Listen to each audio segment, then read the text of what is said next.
Okay.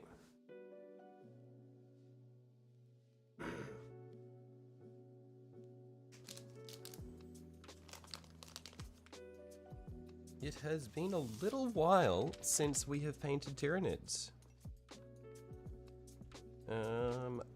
Yeah, I've had this Screamer Killer sitting on my shelf for so long, just primed and ready to go, but just haven't touched him.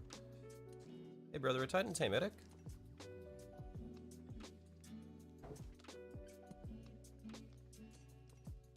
Yeah, the issue was the Screamer Killer was on my shelf for so long that he was just completely coated in dust. So I rinsed him, and then I spent probably the past 6 or so minutes just blasting him with the airbrush, trying to dry him. But he's still not completely dry. So right now I've just got him. It's sitting in the spray booth, just drip drying at the moment. So in the meantime, we might be building some other tyranids, just so that we have something to do. Yeah. And on that note,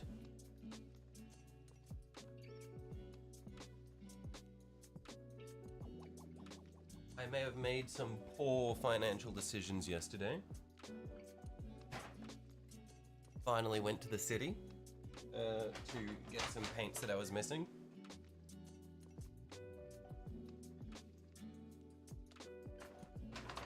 And so we managed to restock on our Rune Lord brass and our Ushabti bone. There and there. And then I also saw a really nice looking contrast paint, Croxagore scales. I reckon that one would be very cool. Don't know what I'm going to use it for, but it's a very nice color.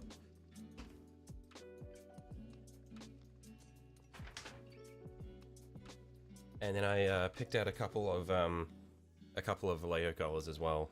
We just got a nice magenta, a nice solid magenta, and then also a purple wash, which I think would be interesting for use on our blues.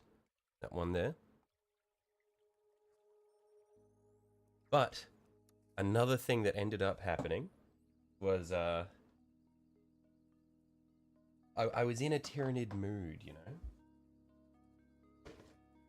And I may or may not have spotted a couple of quite nice models. The backlog grows.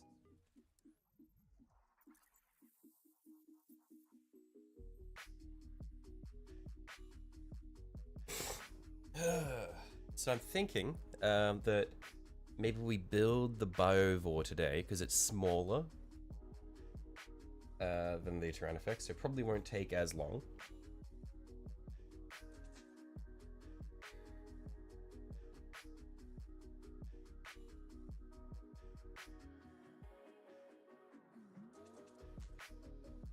Although the Tyrannifex is very cool. Hello, hey Noah.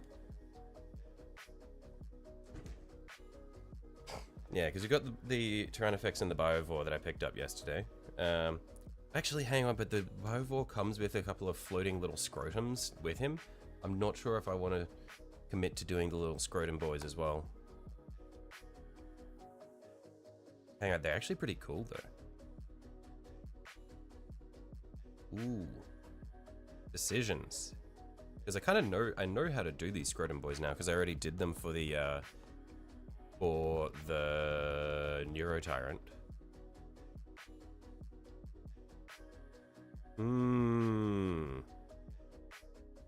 Maybe early in the bit early in the stream, but let's throw up a poll already for whoever's already here. Yeah.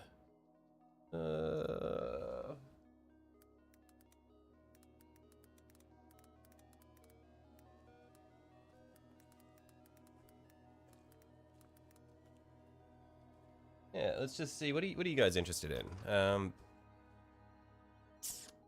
I'm not really sure which one I want to build today.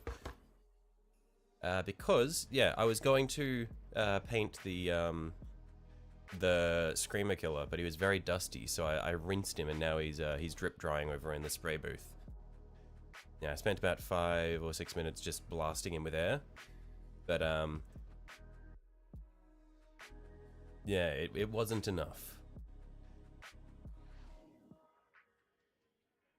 For the four-armed emperor. Whoa, been converted by Tiki Noah. Looks like we are leaning towards the Tyrannifex at the moment. Yeah. Cool. Well, I guess I'll start unpacking him. I'll leave the poll open there for the time being. Prepping for cool architecture stuff. What do you mean by that? Have you got an architecture class that you've got stuff to do in? Oh, we got a 50-50 on the Tyrannifex versus Biovore.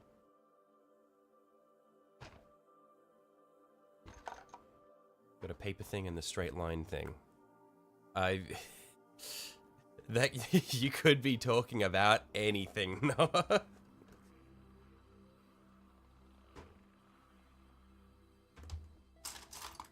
Where is Nub Maker? Should be in here somewhere. There we are.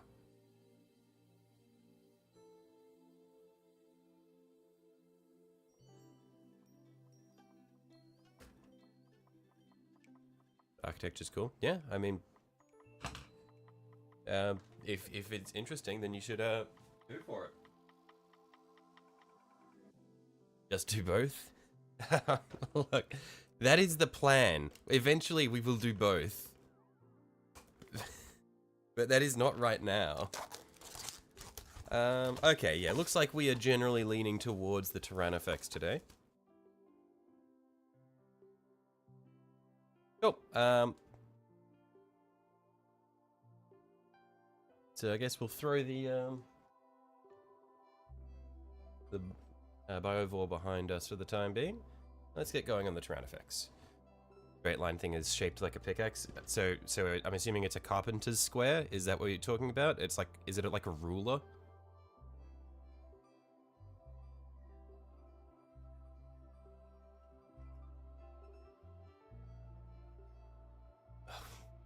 We've jumped back to the 50-50 Tyrannifex Biovore, but we'll do Tyrannifex today anyway.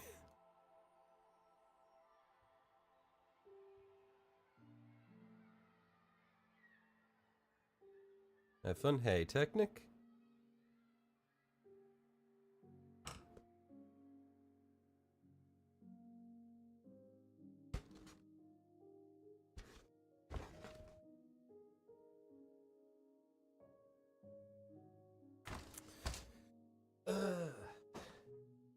All right, yeah. Look, I've baited all of you guys with the thumbnail of the Screamer Killer, and joke's on you. We're doing choice without choice. Look, if we were leaning towards it anyway, and look, I have a vote in there as well. I am worth 1 vote. And honestly, the Tyrannifex has got lots of big parts to him. This seems like it'll be a pretty easy build, so we might get to the Biovore afterwards as well.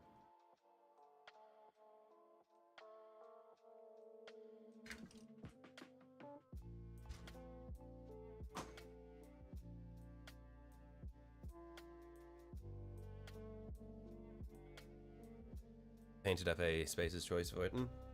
What is a Spacer's Choice Voten? Yo, hey Jesus.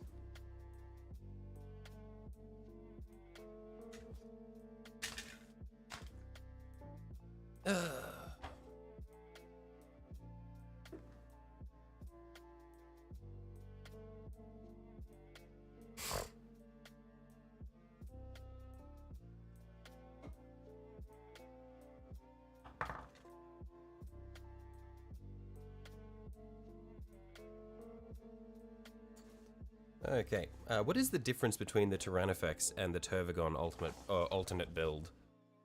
Is it just the Oh, okay, it's a melee versus ranged guy. Tyrannifex uses the gun, Turbogon's just pure melee. Is that it? And obviously we go Tyrannifex, no? Very interesting recommendation from YouTube at 3 AM. Look, I'm not complaining. Welcome.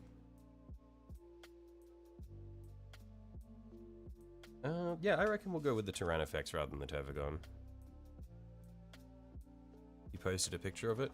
One sec.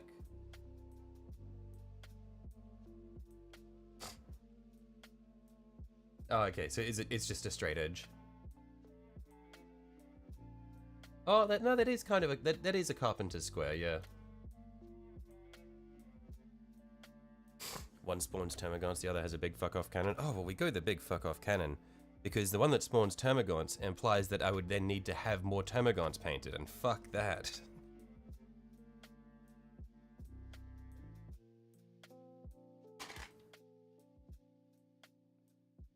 Okay, so we need parts 13, 14, 25, and 26.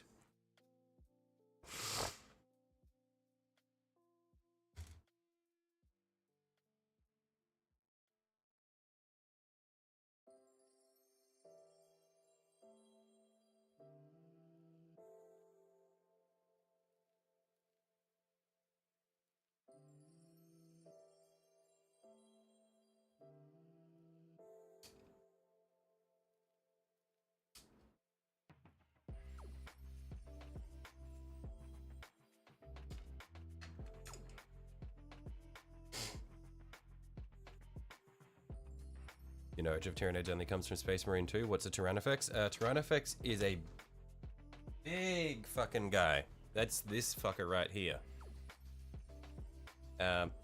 Probably the easiest way to describe it is for me to show you a picture, because truth be told, I also don't really know what he is. He's a big man with a big gun. Bigger than a Carnifex though, and so a Carnifex is the Carnifex is the guy that Titus throws hands with at the very start, and you encounter it a few times after that. But yeah, it's not as big as a Biotitan though. What did I say I needed? 13, 14, 25, 26? Yeah.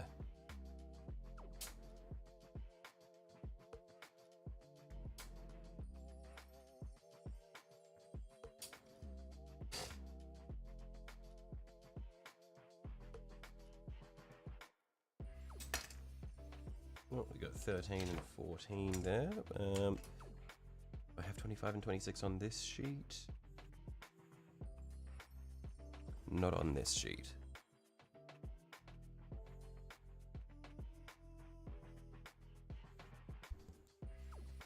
Oh, hello, Sunju. I baited you with the image of the Screamer Killer. That's not the bug you're expecting. Yeah, no, the Screamer Killer is on timeout in the spray booth over here. Had you give that to me? No, I don't think I will. No, yeah, the Screamer Killer was very dusty, so I had to give him a rinse down, and then I was trying to spray him dry with the airbrush, but it was not working, so he's just drip drying over there now.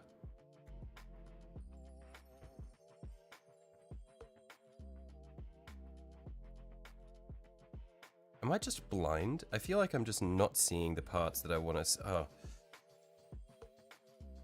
I am just blind. They were on the previous sheet. These are the bits I need.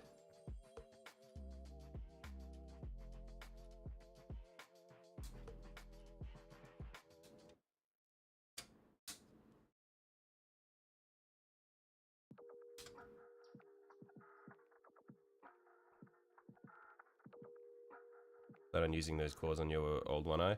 The claws from the what's it called? The alternate build. I already forgot the name of it. The claws from the full melee version.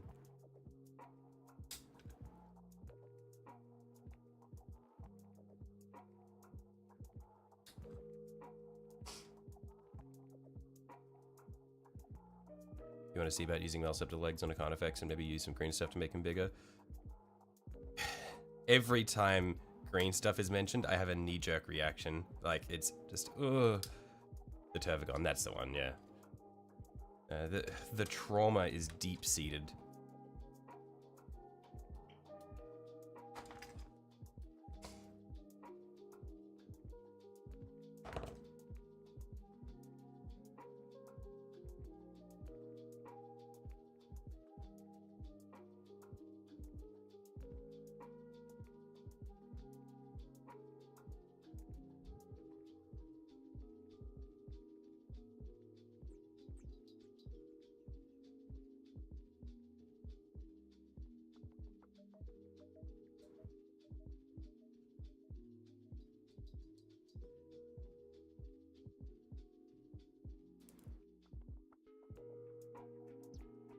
But I'm making mouse up to the float, so no legs needed. Gonna use the tentacles from the Toxicrene version of it. Xena done looks so cool.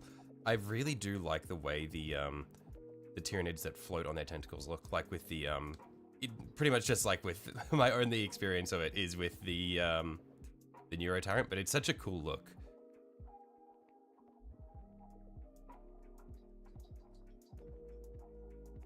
Green stuff is so fun with the right tools. Yeah, I just, my first experience of using green stuff was I was biting off way more than I could chew, and I was probably using it for something that I should have been using Milliput for.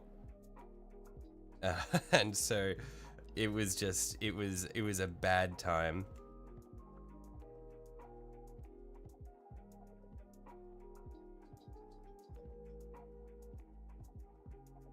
Send the one that you're on about, Insane Kit Bash. It's very cool to see like the crazy shit that people kit bash.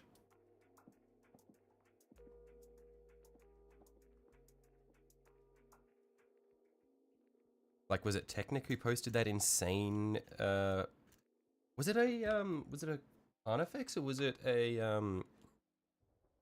Tyrannifex? I'm scrolling back up to see what it was. Oh, it's something else entirely. It's like a Tyrannifex with the gun mounted on top or something, and it's got the I don't even know. Exocrine Kit Bash, you believe? Ah, okay. Oh yeah, I see the one that you sent me now as well. Yeah, that is quite cool.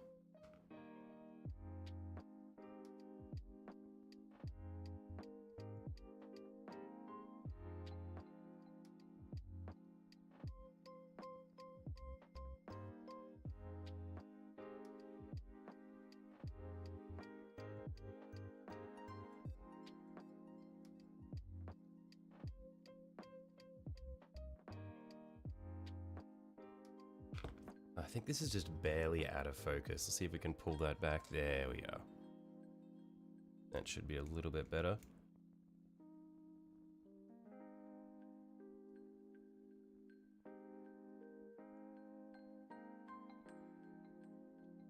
Yo, hello G, how you going?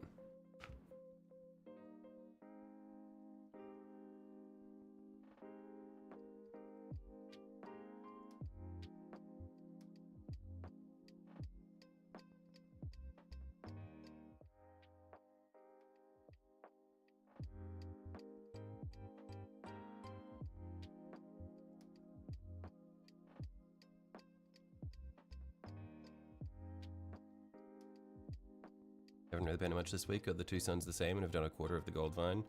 Yeah, that Knight Dominus you're working on, Sunju, I like so much freehand on that thing. Like, it's not necessarily the amount of freehand, but it's just the precision of the stuff that you've decided to do for yourself is just like, I could not do the gold vine trim. That shit is crazy. Too precise for my liking. In terms of execution, like, I would not be able to bring myself to do that neatly. Or if I did, I would be there for months.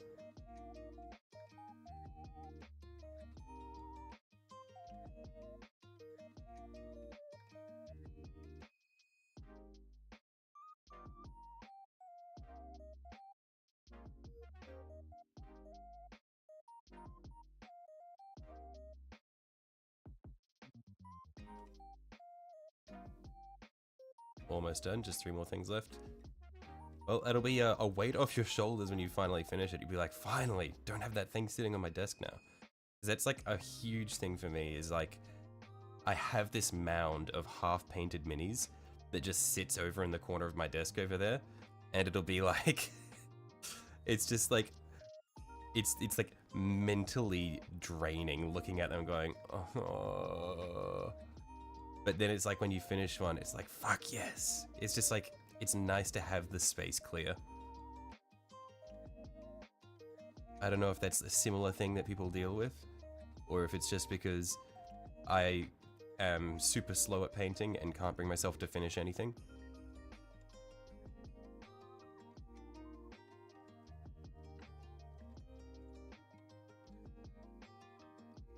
Actual hours of painting in isn't too bad. Maybe 65-ish, reckon it'll be 70 by the time you're done. That's a solid effort for a big mini like that. But I mean, oftentimes it's not even just often it's not even the hours painted, it's just the time that it has been sitting there looking at you. It's like the biggest factor in killing your motivation.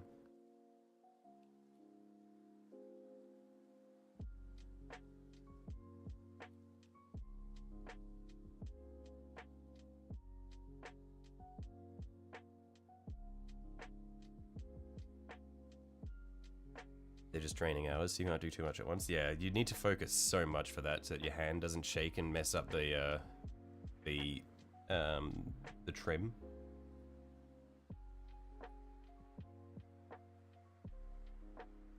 Your Leviathan Dread's still the most hours of minis of any mini you've done, and with good reason. That thing is beautiful. Like the shading or the glazing that you've done on that thing's panels is insane. It's so clean.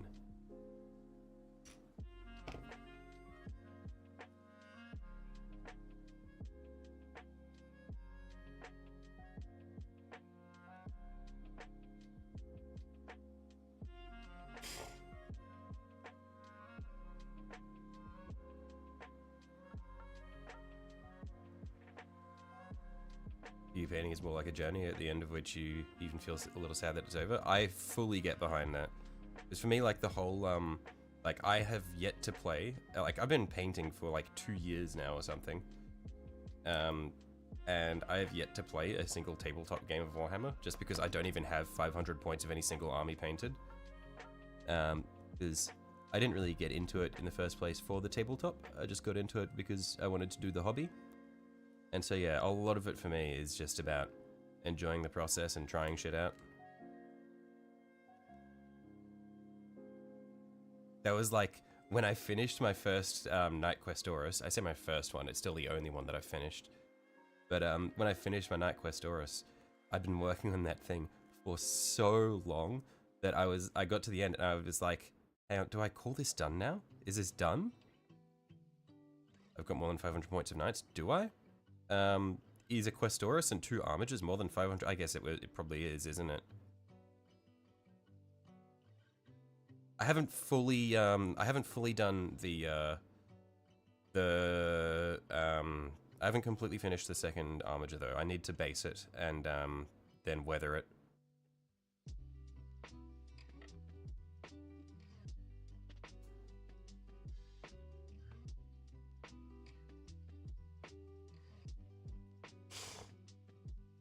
But also with armigers, don't you have to run them in pairs of like model? Don't you have to run them as 2 Warglaives or 2 Helverins? You can't go 1 and 1? Or is 1 and 1 fine?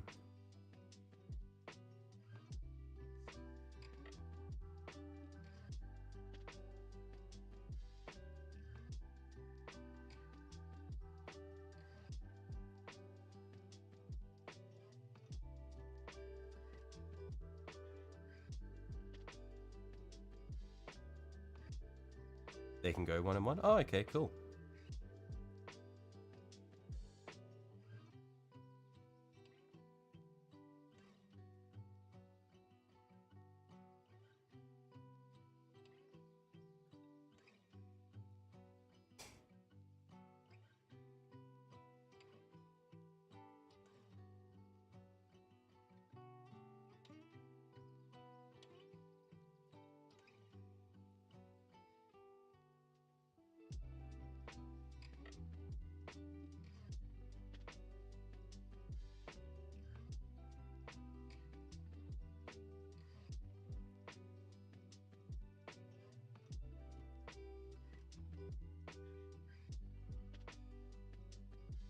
with each next painted miniature, there's a feeling that the previous one is painted much worse. Oh, for sure. That's like, I spent months painting my Knight Questoris, and I got to the end, I was like, this is awesome! And then I painted my first Armiger, and now I look back at the Knight Questoris, and I'm like, man, this Armiger is so much better. But it's like, I still look at the old ones, and I'm like, I hold them near and dear to my heart, because it's like, it's just like the investment in it. So even if it's not as, even if it's not to the same standard as the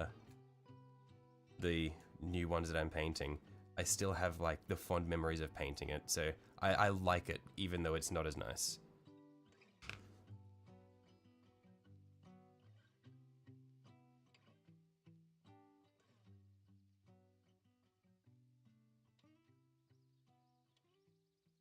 Imposter syndrome? I don't know about imposter syndrome in my case at least, because I like going through, and it's sort of it's nice as like a time capsule of seeing how I've improved. Where I can track my progress through the different minis and see like how I've gotten better over time. It's really nice.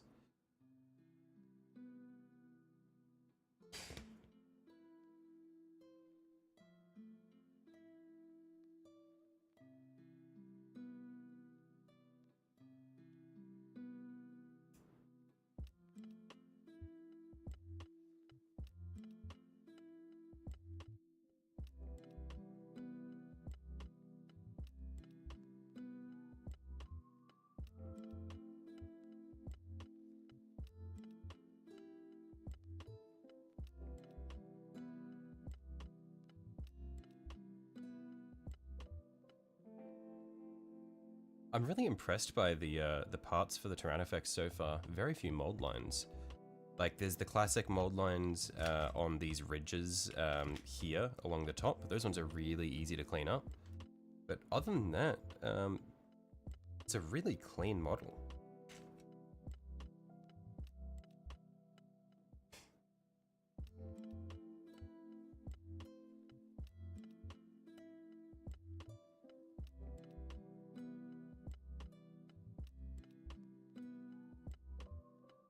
Nids could hold up so well? Yeah, apparently.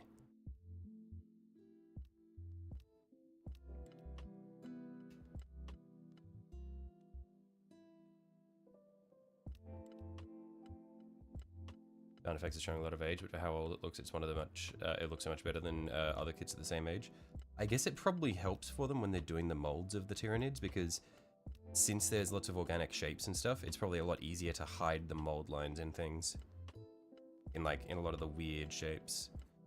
Whereas when you've got things like Eldar, where the shapes are round but consistent, it's quite easy to see the imperfections in them.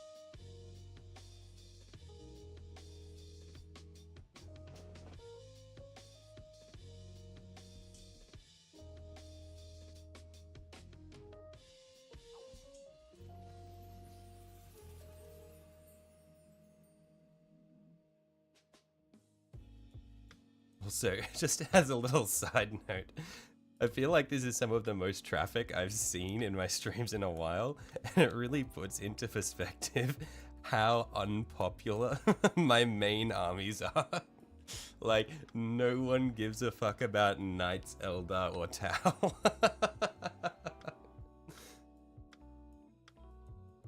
It probably also helps that Tyranids were like the main guys in Space Marine too, and they're very cool. So it's a lot of people who are new to the hobby who see Tyranids and they're like, oh fuck yeah.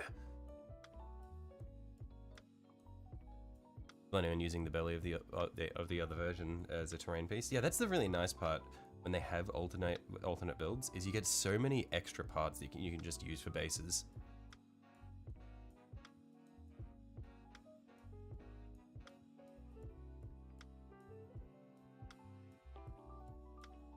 Tyranid subreddit is one of the biggest subs for 40k. Oh, really? I would have thought for sure it would have just been completely dominated by like the main Space Marine chapters of like Blood Angels sub, Dark Angels sub, Ultramarines sub, Space Wolves sub. I imagine they're probably still bigger than Tyranids, right?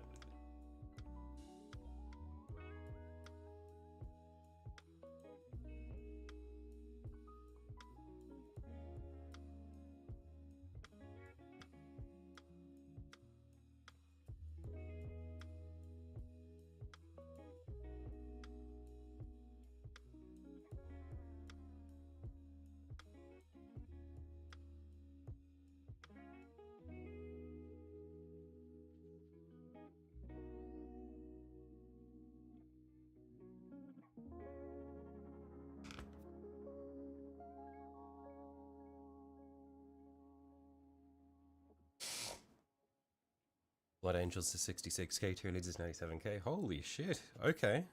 Man, represent. Lore accurate Tyranids. Outnumber everybody. Ultramarines 37k. Well, okay. I am kind of happy to see that the Ultramarine sub is it is languishing.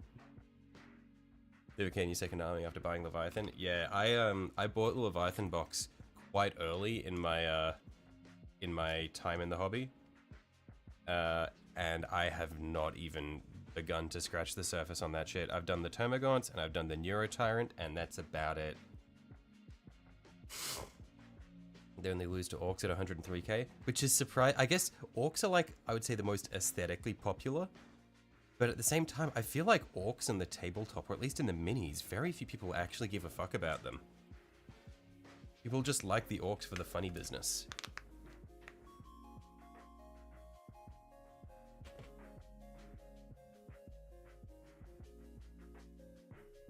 Oh my god, my plastic cement is sealed shut. I think it probably started melting the lid to the to the bottle.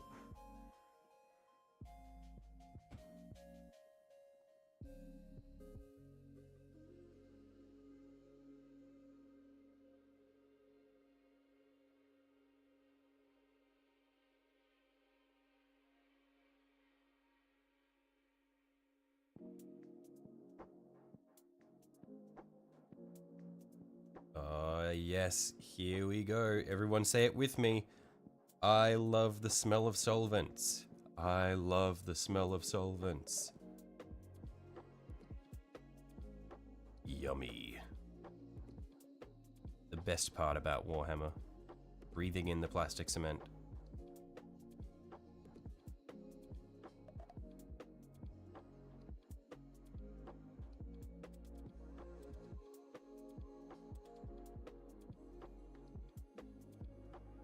Huffing. Delicious. These 20 Termagants are a nightmare to paint. Oh, mate. That was like... I was literally, when I was putting them together, I was like, holy shit, these Termagants go together so easily. They assemble so nicely. And I was like, how many more are there to do here? And I like checked the box and I was like, hang on, 20? 20!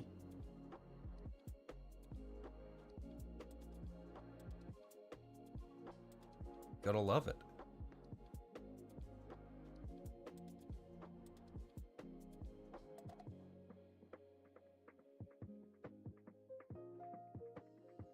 Just gonna see if that can melt down that that seam there. What we'll do is we'll apply a little bit, and then I'll just use a bit of toilet paper here just to see if I can smooth away any excess so that we don't end up with a blob. Hopefully this will be good enough just to get rid of that seam, or at least minimize it. I might have to use sprue goo on that, or just scrape it over once it's set.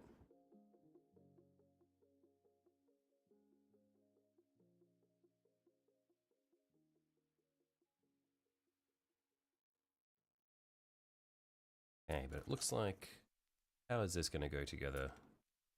Gonna fit together along the rib cage like that, and this is gonna sit in here somehow.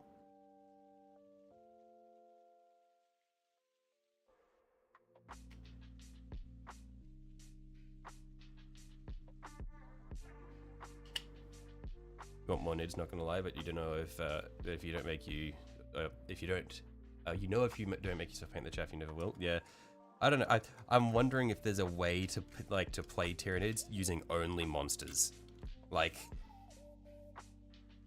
if there is a way to do Tyranids with only big models, then I will find it.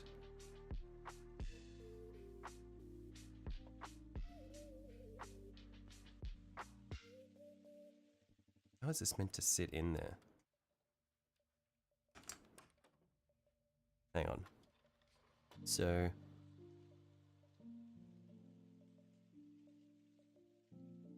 there's a back edge there, and it looks like this lip is meant to go along that back edge.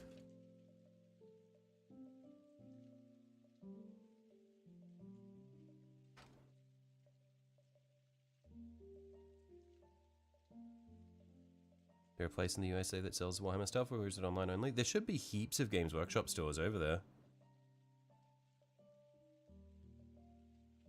Then otherwise you can get them at local game stores as well, so places that sell board games and all that sort of thing are pretty much guaranteed to carry Warhammer minis.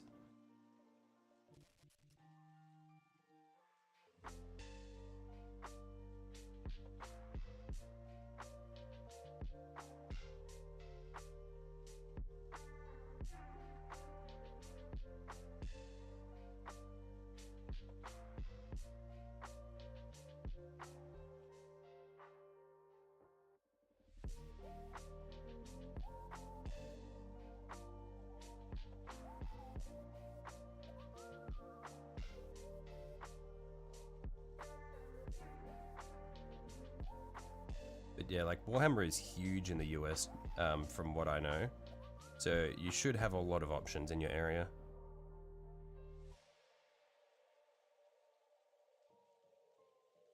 Like, if it's available in Australia, then there's no way it's not available in the US.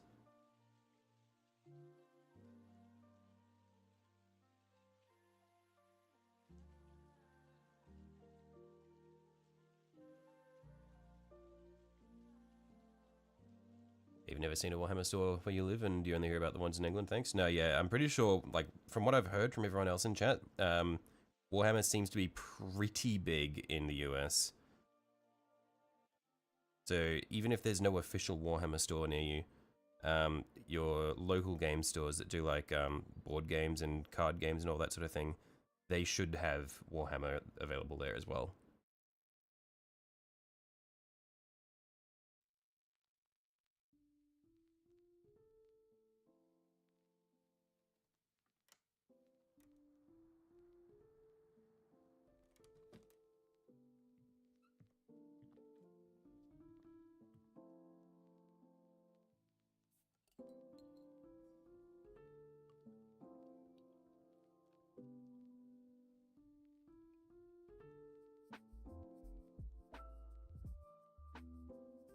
This is a really awkward section to fit together.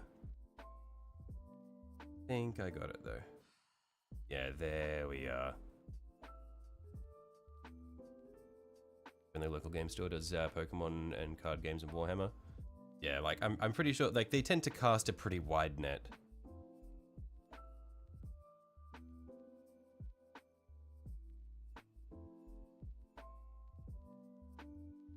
Okay, cool. We'll set that aside and let it dry because it's a bit of an awkward piece, so I don't really want to disturb it.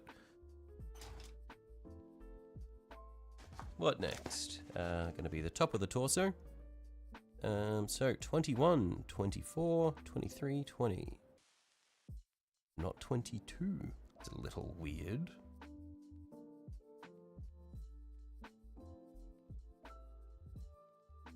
Hang on. Oh, I missed a step. Whoops.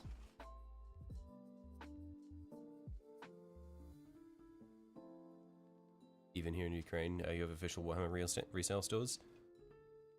Yeah, like it is pretty global, although it is all still made in the UK, I'm pretty sure. So that's how they can justify charging an arm and a leg for plastic. 15 and 16.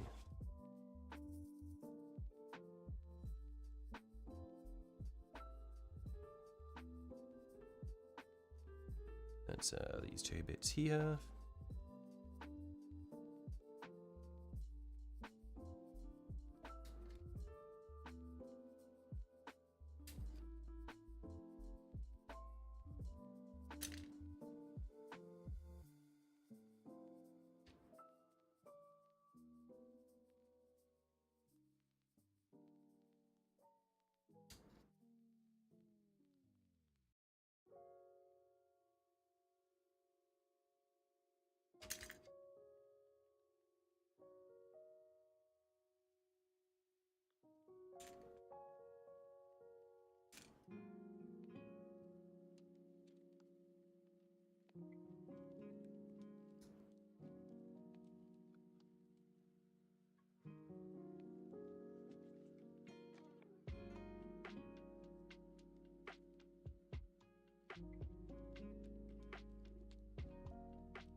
I reckon I'm probably going to need to change out my knife blade at some point soon.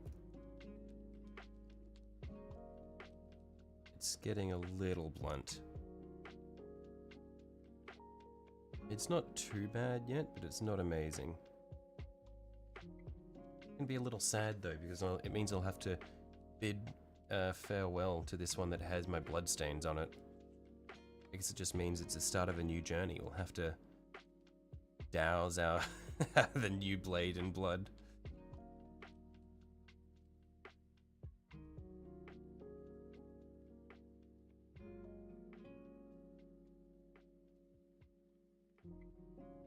It's a ritual of anointment.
Okay.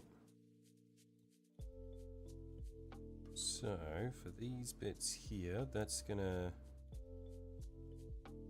do these go together like that? Yeah, it looks like it. They must do. And I imagine that that's gonna go in here like that.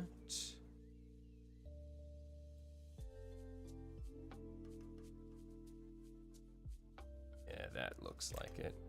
How many armies are you getting? No comment, Jesus. No comment. More than I should. Yeah, I've been building... I have the worst issue where I will just bounce from army to army. So we've got... so... What have we got so far? We've got Tau, Necrons, Imperial Knights, Tyranids, Eldar, Dark Angels-ish. But they're there, but we're probably not going to paint them for a while. I think that Thousand Suns. I think that's it so far.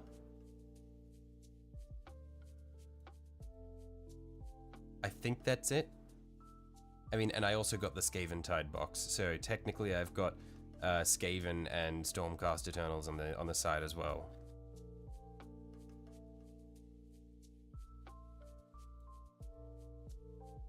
Still working on your orcs. Look, it's good to have a focus. Otherwise you end up like me, broke and without a single army. How do you find time to paint all this? The answer is you don't. I have not painted like a majority of them.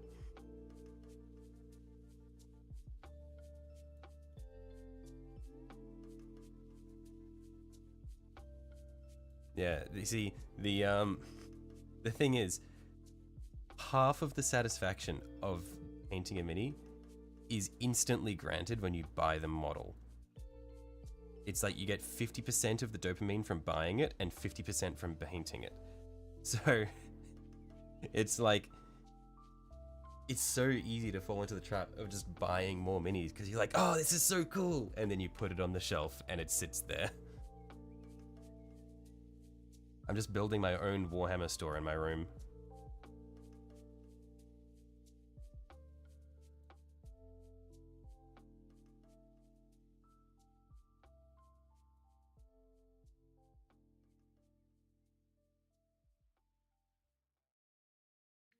Broke, no armies, no maidens. That's the way look. That's just the way I like it. Minus the no armies part.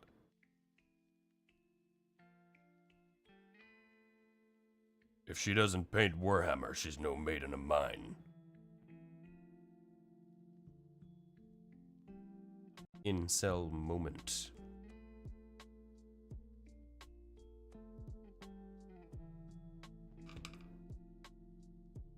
Gonna be ordering a couple of modernized tyrants and a walking Norn emissary in the future. One for you and one for the missus if she wants it.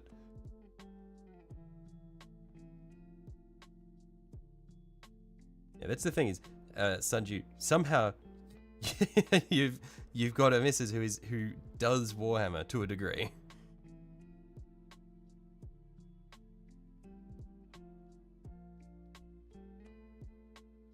A rare find.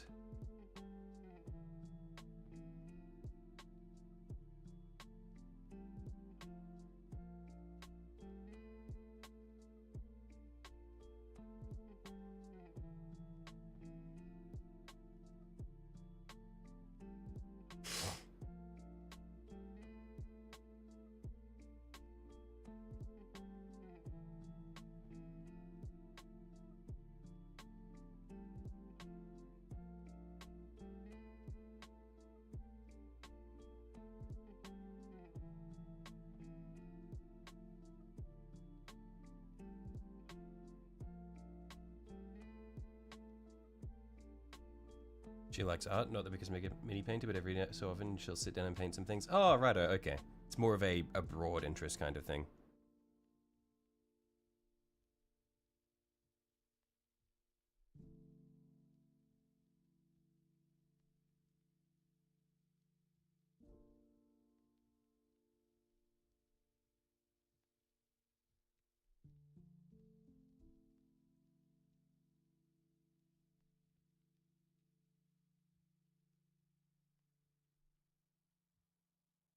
This is going to be a bit of a pain to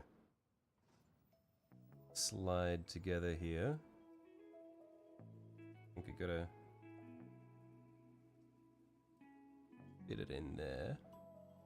Actually, might not be too bad. We just pinch that there. And I think that should pull our bottom connection in as well. You're guessing Norn Emissary is not a diplomat for the Nids, right? Yeah. So he's kind of like a diplomat. Yeah, like Sanji says, he finds the representative of the other army and then eats them. He does, he interacts with the upper echelons.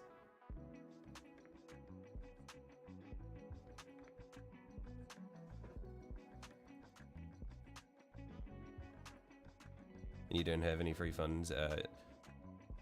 You have to repaint some of your early paints. Looks like an endless loop. Yeah, I can't bring myself to do that. I like to keep all of my old painted minis as is, just as like, it's like a memory for me, because I can sort of, like I said, it's like you can see the timeline of what you've done, so I like to keep them as is.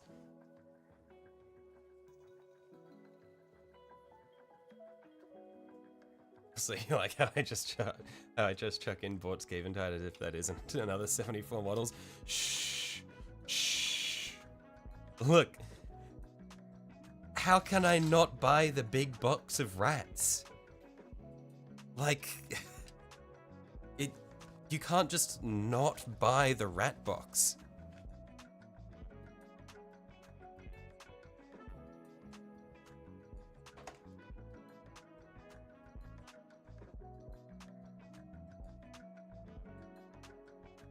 Shelly, can you see my oldest painted mini? Oh yeah, sure. I'll grab my first mini.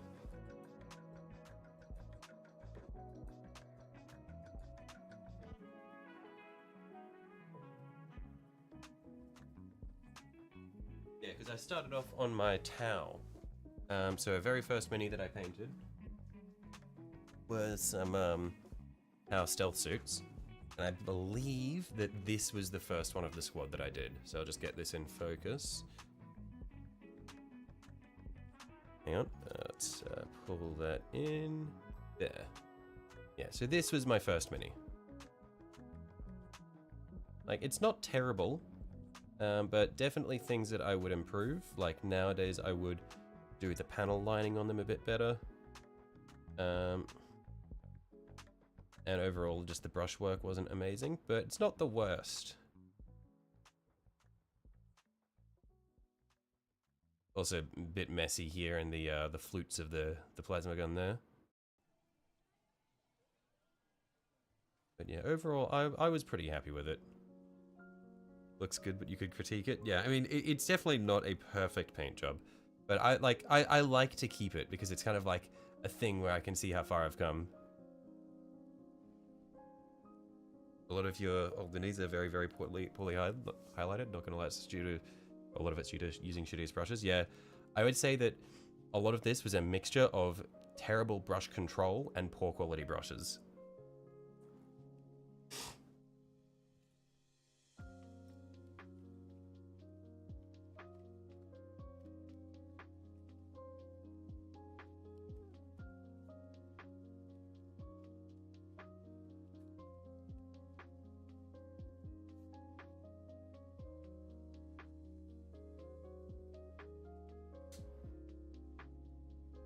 Does the non-emissary get knowledge from them like the Lictor does with brain eating, or does he just bring chaos? I'm not sure. I would probably have to, I'm really gonna have to direct that one to my, my Tyranid aficionados in the chat.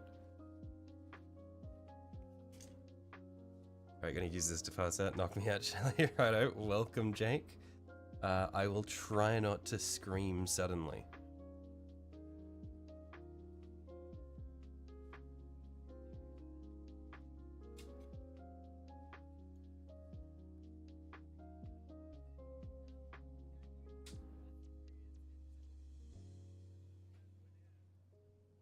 I imagine the non-emissary probably does, just because he's the, it's just like one of the biggest bitches there is, one of the baddest bitches on the block.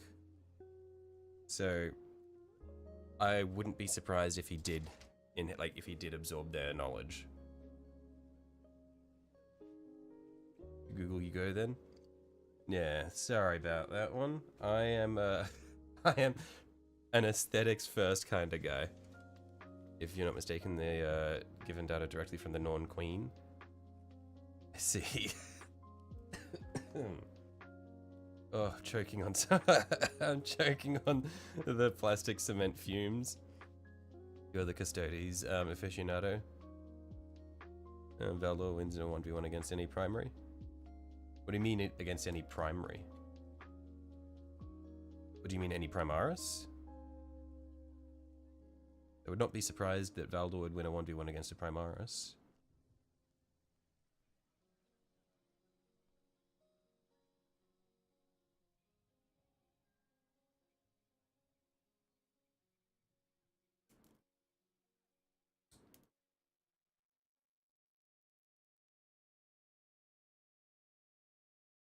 Oh, against any Primarch. Right.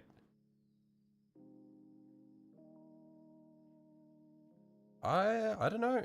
I'm not too familiar with how strong Valdor is, so I can't speak to that. But like the Primarchs, some of the Primarchs are pretty fucked up. Has anyone done a Tyranid army with a Pacific Rim Kaiju monster colors? I haven't seen any. I'm sure people have though.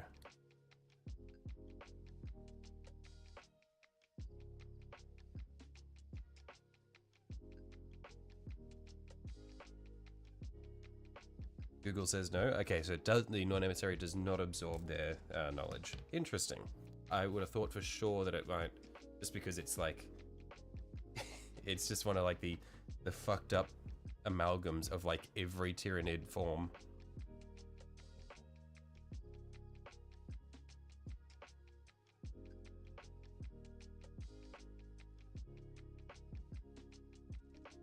You know, Valdor is just as tall as a Primarch and around the same strength while being better on the battlefield, smarts and skills. He's Primarch sized. Yeah, but then there's like the whole thing of how like Primarchs are basically warp entities, and they kind of like bend destiny to sort of benefit themselves. Like Primarchs just have inbuilt super plot armor.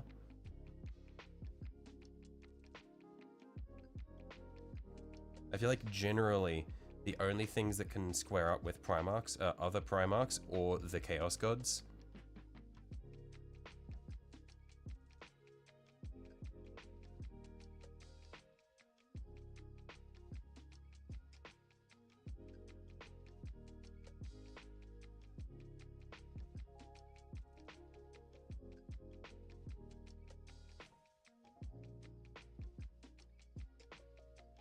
Jay's already fought Primarchs aspiring. Yeah, but I think like when it like in the lore, I think the second you go into like any actual life or death fight, the Primarchs like their plot armor, aka like, or I guess more like their whole warp power shit, aka their super plot armor, just goes into overdrive.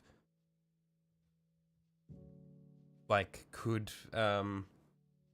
Valdor get stomped on by a was it a Titan or a Knight, and just like hold up its foot like it was nothing? Valdor has plot armor, man. Oh, I'm sure he does.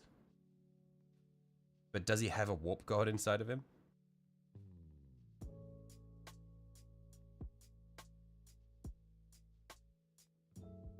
Again, I'm not the Space Marine guy. I'm not like biased towards the Space Marines. I just accept that, that the way GW likes to power scale is fully in favor of Space Marines. No, the Primarchs don't either. The Primarchs all have some kind of warp entity embedded inside them.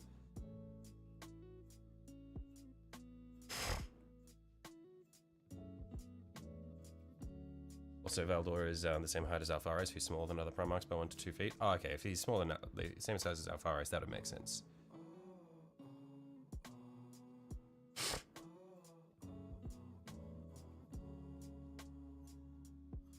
Because height-wise, Alfaris is comparable to his regular Alpha Legionnaires, right? Angron was stood on by a Warlord Titan and just got annoyed and held up its foot. Right, I see. Yeah.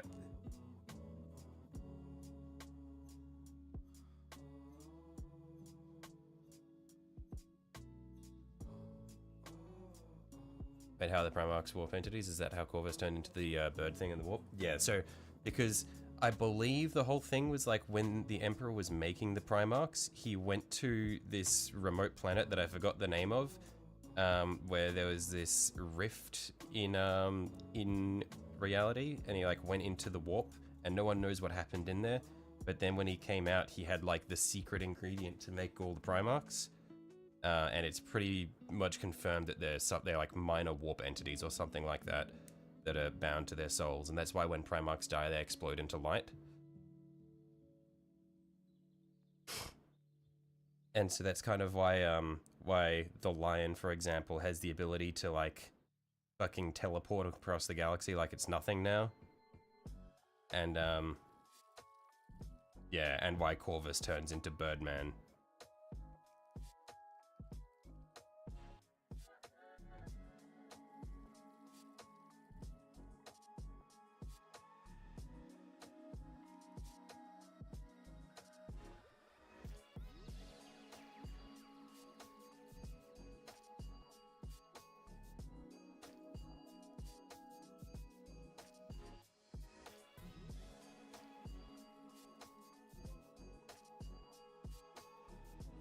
Now, curious what Gilliman would look like in the warp. Yeah, I'm not even sure what Gilliman's warp power would be, if he would even have like a specific warp power, because I feel like Gilliman's whole shtick is that he's just like the logic and reasoned guy, like the logical and reasoned guy. I'm wondering if he would even have a warp transformation, or if he would be like the outlier where he wouldn't necessarily go like all freaky. But yeah, who knows?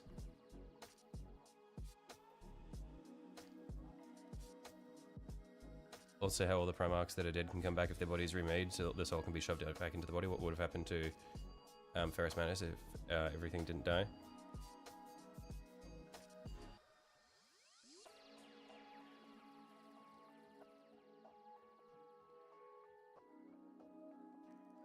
You're guessing a book? The power of books in the warp. Gilliman gets stranded, the warp just turns into a tome.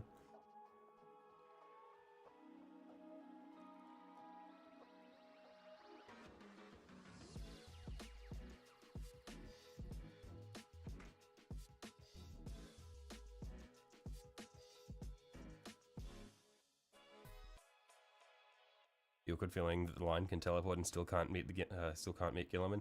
I think it also comes down to the fact that I think he might struggle to warp across the Great Rift. I don't because I'm pretty sure the his forest step, or whatever it's called, is relatively short-ranged warp jumps, and I think he probably can't go across the Great Rift or something. And also he's holding the Imperium together on one side of the Great Rift, and then Gilliman's holding it together on the other side.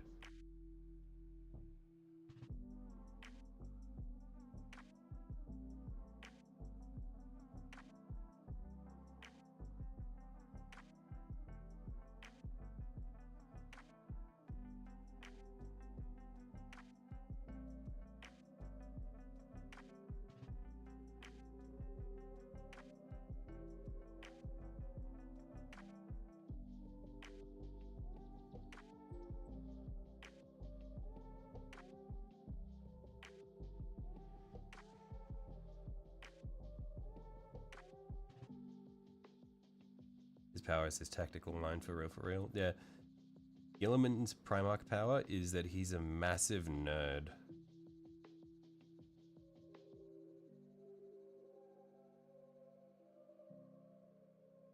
And that he's got an absolute Eldar baddie. That's the real power, is the ability to pull Eldar.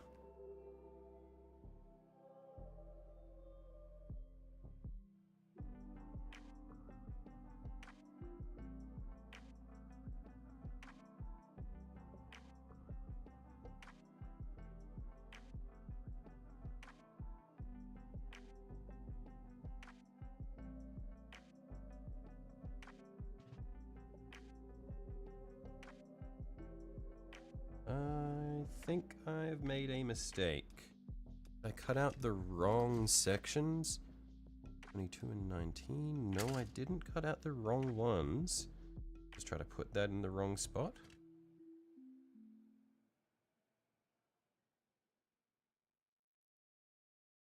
No.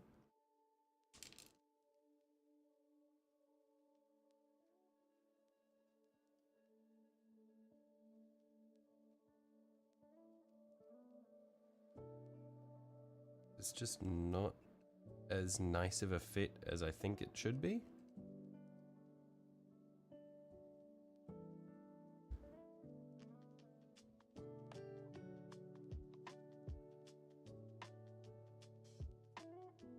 I'm trying to put this in upside down, maybe. No, not that either.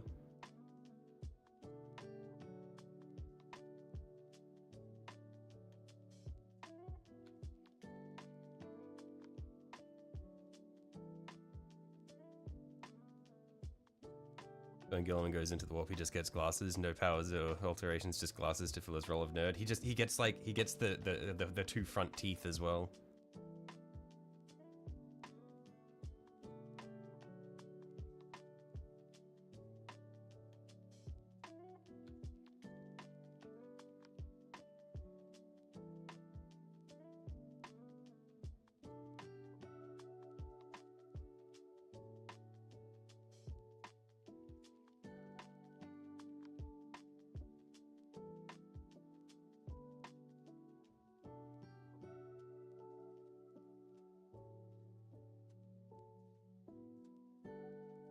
Did I feel like I've made a mistake somewhere here. Okay, I have. Yep, I got confused. I was trying to put the wrong parts in the wrong places.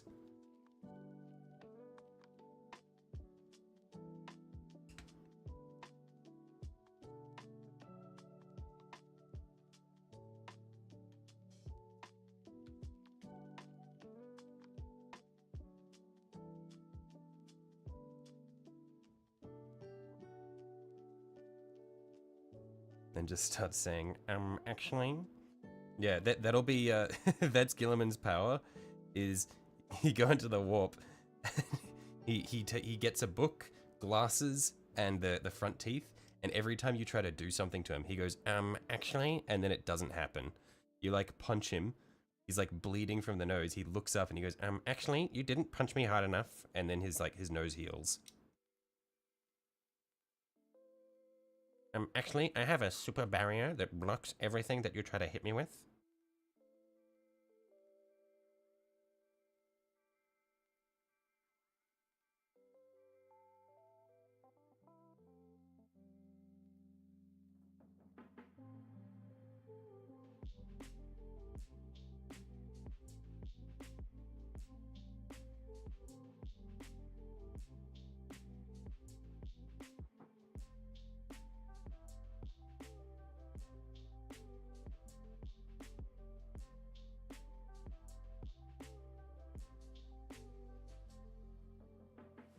First time here and you hear Gilliman stuff. Look, I feel like we don't talk about Gilliman that often, but when we do, it's always dunking on him. Like, he's a cool guy. Gilliman is a cool guy.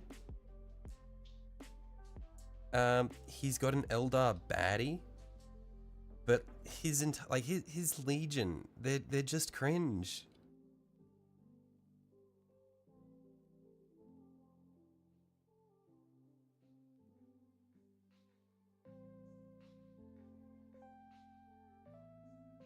And also, Heresy Gilliman was also a little bit cringe. Perturabo best boy. Perturabo just wanted to be recognized.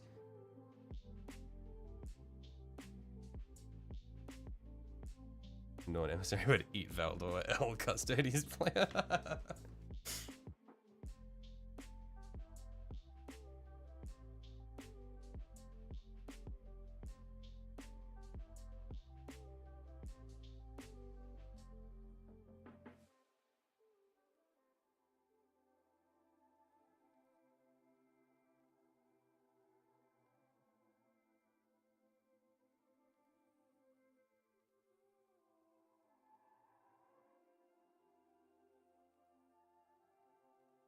Really just get him, then get Gilliman and paint him up as a cool project. Noah, I'm sorry, but if it's a if the Warhammer model is like vaguely humanoid, or like, okay, maybe not vaguely humanoid, but if it's a Space Marine or a an Imperial Guardsman, or like a custody or anything like that, I'm probably not interested. I'm the Xenos guy.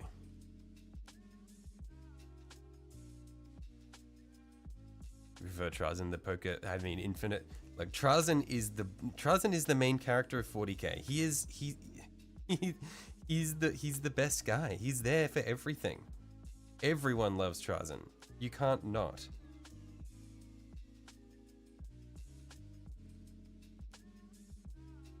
So your homebrew chapter is mostly Remnant of Iron Warriors as and Lunar Wolves. Hint Sons of Horus. Yeah. That's like, I really want to do some Lunar Wolf colors on one of my knights, because the way I'm painting my Imperial Knights is I'm painting them in the colors of Traitor Legions, sort of a mixture of their pre and post heresy colors. So one of my bigger knights, I'm planning on doing it like with a mixture of Lunar Wolves, Sons of Horus, and Black Legion colors. I feel like that'll be a lot of fun.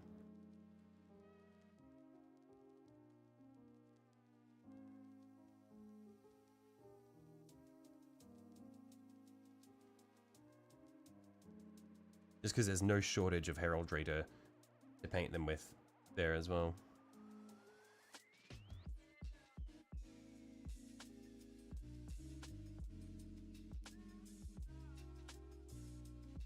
You hate Trazyn? Why do you hate Trazyn, Noah? What's wrong with him? You jealous? Or do you hate him to be contrarian because I like him?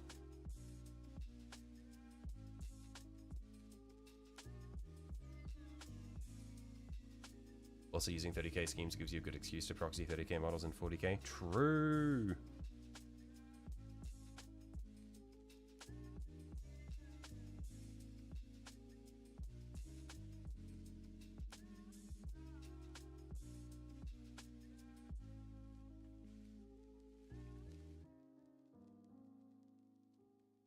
You know what? I like you now. I won't get nuked via Exterminatus. Okay. Look, we're safe. I feel like this section here is like peeling open. So I reckon we'll he hates Trazyn because he has a custodian display. It's because he held a custodian. You are right, Sanju. You called it before he could come forward about it. No, but Noah, he's not a hostage. He's an exhibit. This is he has him out of respect.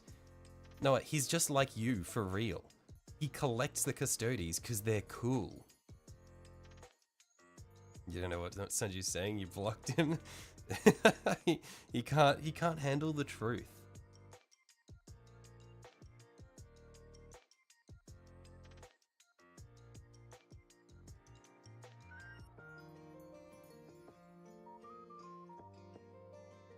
No, he holds him because he's mean. No, he holds him because he thinks the golden boy is really cool. Should have moved quicker, golden boy.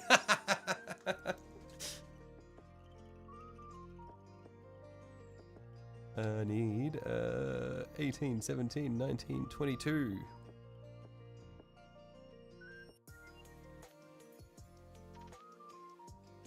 The Trazyn also has Fulgrim. Wait, how did he get a custody?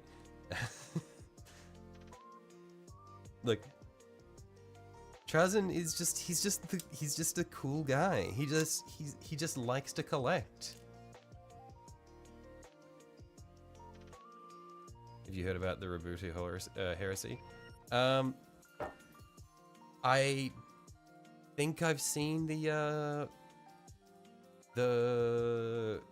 hypothetical, because the idea was because the whole the prophecy was that whoever's made into War Master would become the leader of the heresy, right? And so people are like, there was like people speculate on what happens if different Primarchs were made into the War Master. I'm not super familiar with the precise details of it, but I know that that's a thing that people talk about.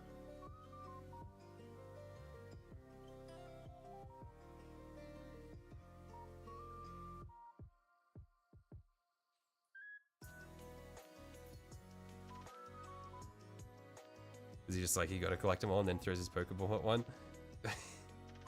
Yeah, because that's like Chazm's whole mentality is he's like, yo, I'm gonna be around for a long time. All of these guys are going to die, but so I need to take specimens before they all die out so that I can preserve them for future ages. Just because he likes to, he just likes to, he's a connoisseur. He likes to preserve history.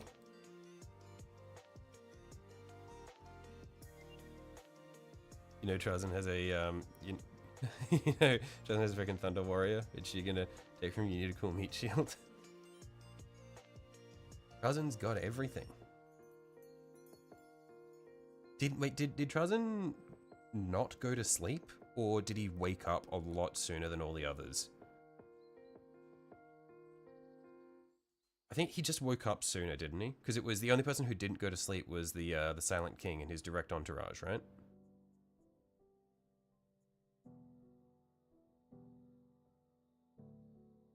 If he could, do you think he'd capture the Silent King? Probably.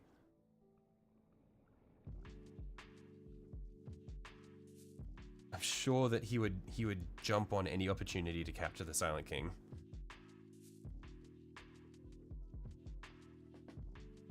You think if Guilliman was Warmaster, he would be more dangerous than Horus? I don't know, because on the other hand, the only, like, Horus's downfall was because he was just, like, so completely brain broken by being completely ass blasted by the warp, that I think that the only way for Guilliman to turn traitor would, again, he would need to be hardcore, like, demon possessed to turn traitor.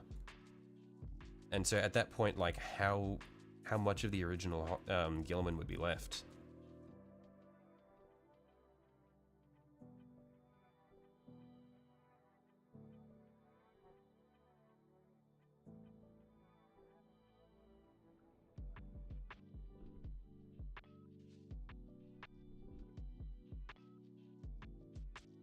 Something black hole near the planet caused his time to move quicker than expected, so he woke up 10 years early or something. Oh, okay, that makes sense.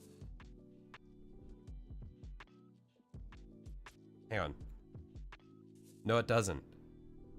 A black hole should make him wake up later, not earlier. Hang on.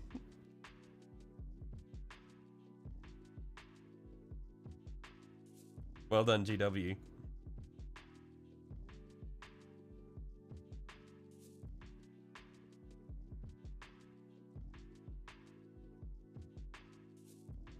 Horus fell because he was a prideful shithead.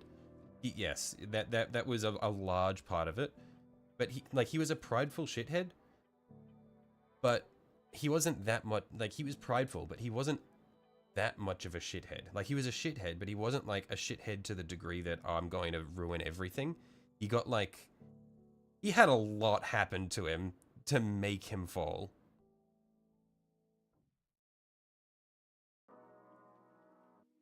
Like, I feel like Horus needs a little bit of credit. He had, like, everything conspiring against him.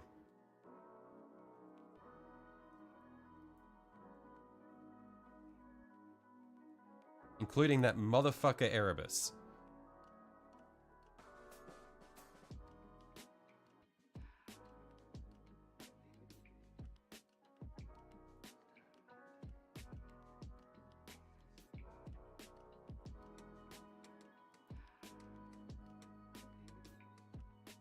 Instigated confrontation with Malkador over statues. Yeah, but I mean, like, even Vulcan was clashed with Malkador.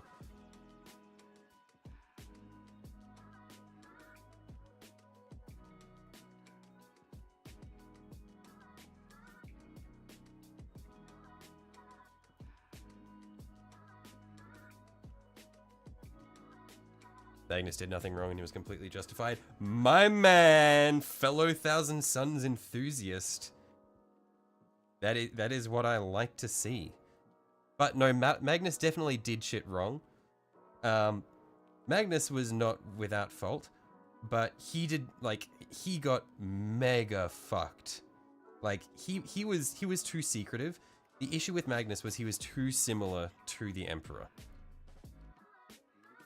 Like, Magnus shouldn't have been as secretive as he was, But the Emperor also shouldn't have been as secretive as he was, and all of Magnus's brothers were out to fucking get him.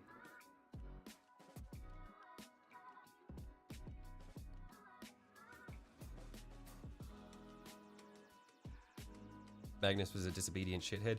Magnus was just like his dad.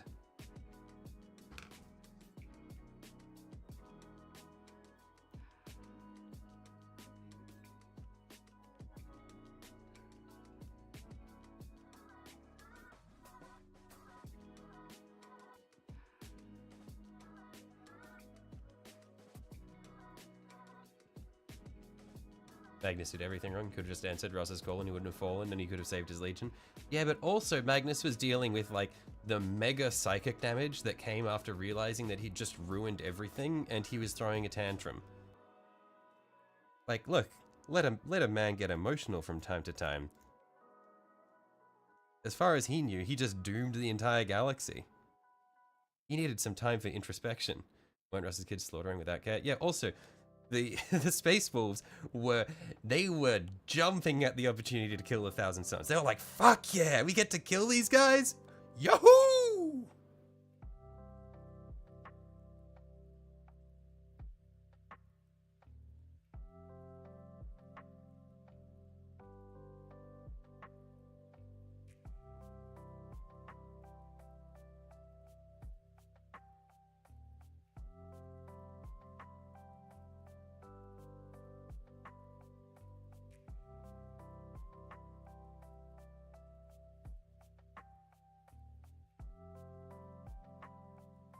Me and Magnus did infinitely more damage to the Imperium than Horus could dream of. Oh, for sure. Yeah, like, Magnus did a lot of damage to the Imperium. Like, that was undeniable. Like, he absolutely had made some enormous fuck-ups.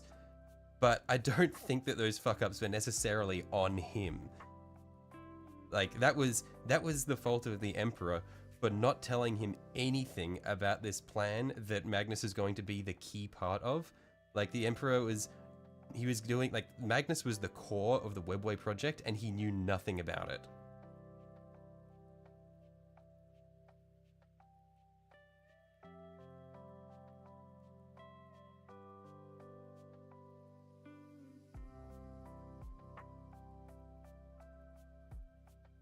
On top of that, Custodians didn't care until the Sun started using psychic powers. Clearly, they're on the right there. Yeah, like,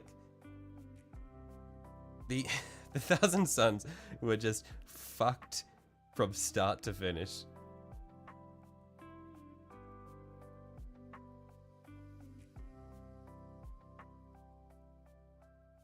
No hole in the what means custody is focusing on killing traitors. Valkador doesn't get or Marco doesn't get burnt to a crisp. Emperor has power to heal himself. Oh, absolutely, yeah. No, like the hole in the webway was the single worst thing that happened in the Fall of Terror. Magnus was told don't use warp shit. He used warp shit and hit a very obvious protective wall and smashed it. Yeah. Yeah. Yeah, he did that. He did.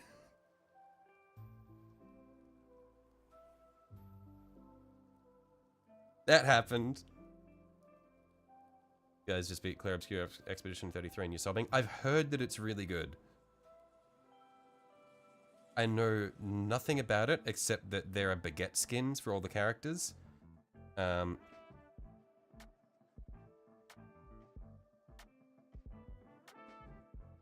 Someone tell me why he's a corpse god if he can heal himself. Well, he doesn't have the power to. He doesn't have the ability to heal himself at the moment because he's stuck on the Golden Throne, which is constantly draining all of his psychic might to keep a huge hole in the webway closed so that demons don't pour out on Terra.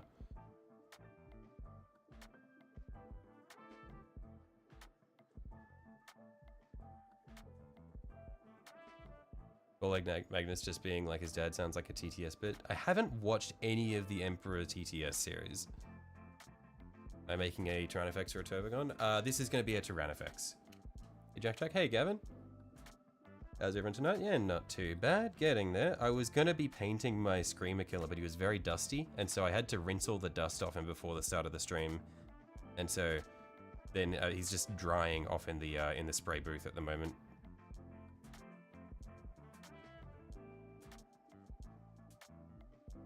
You need to play Titanfall 2 peak game. I played that shit when it came out. Fucking loved it. Because I played a lot of Titanfall 1 when the Xbox One came out, and I prestiged multiple times, but the we all know the Titanfall 1 campaign was less than satisfying. But Titanfall 2 campaign is actually fucking phenomenal. I wasn't a huge fan of the multiplayer though. I genuinely preferred the Titanfall 1 multiplayer.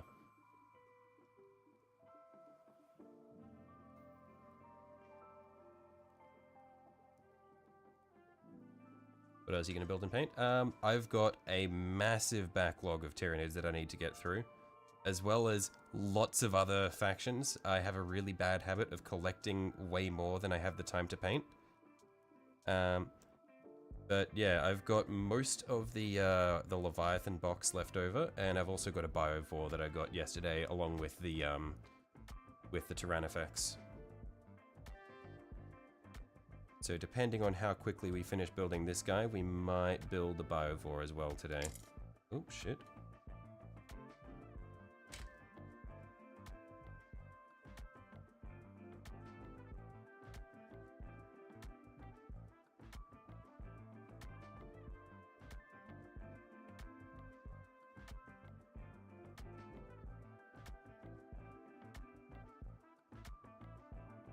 You haven't played Titanfall 1 yet, only the second.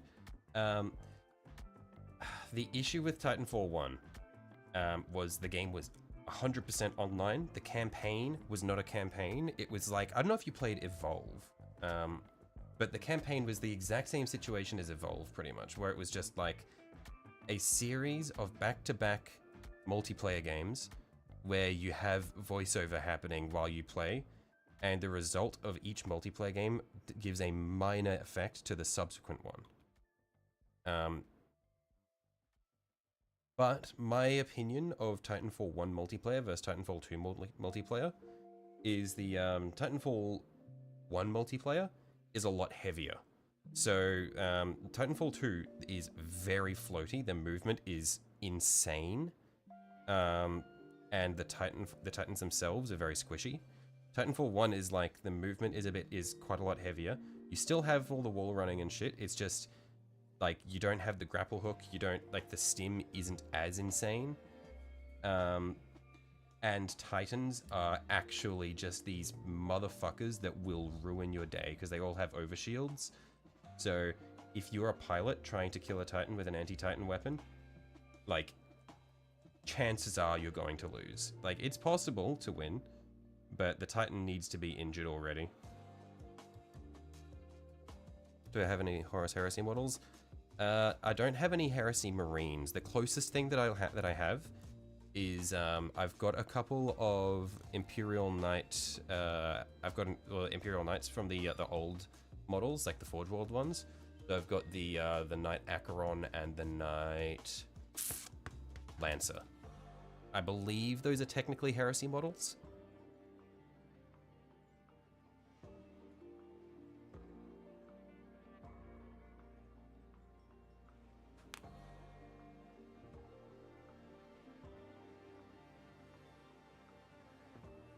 Now I need part 12.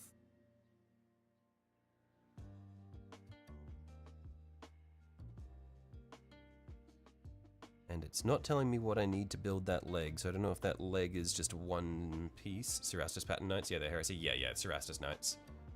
You see them? I haven't built them. They're all in box. Elliot, the very big trend we have going here is 90% of my models are in box.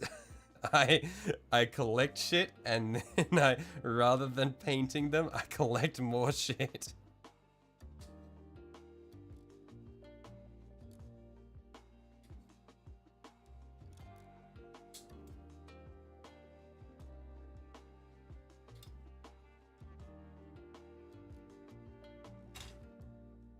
You can also use Questoris Armiger. And you think Dominus? Well, I mean, I've got a Questoris and 2 Armigers painted. One of the Armigers isn't fully finished, But I've got a Questoris that's fully finished, and I've got an one Armiger at least that's fully finished. Most of your army is painted. Yeah, I am a mixture of lazy and incredibly slow. And I constantly collect. I have like I've collected like parts of 7 different armies.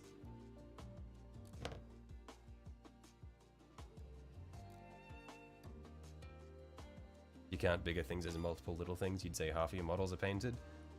Hey, if we're counting big things as multiple little things, then I've painted more minis than I thought I have. Can you use unpainted minis on the tabletop? You can. I think rules as written, generally you take a little bit of a penalty for doing so. But if you're just playing with friends, then most of the time people don't care. What hive fleet are your Tyranids? I haven't got a... It's not a specific hive fleet, it's a custom color scheme. I'll go and grab a couple of my finished ones so I can show you. One sec.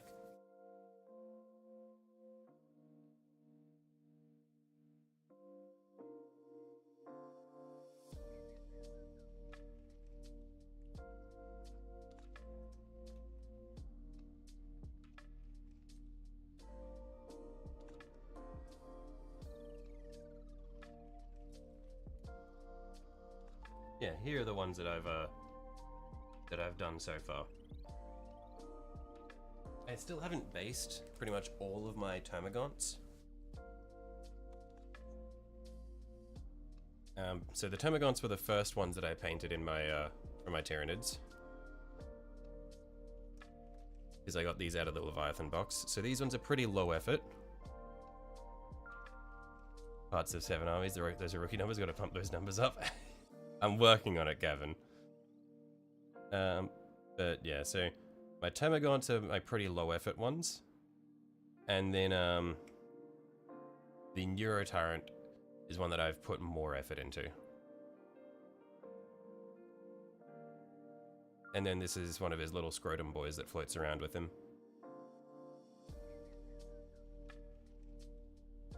But yeah, it's not a particular hive fleet, it's just a custom color scheme.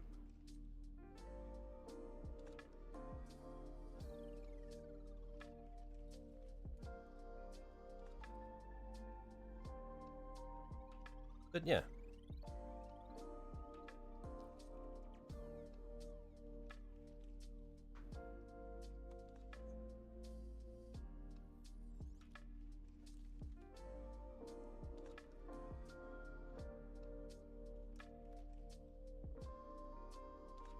Hey, yo. Hey, Fable Forged, how you going?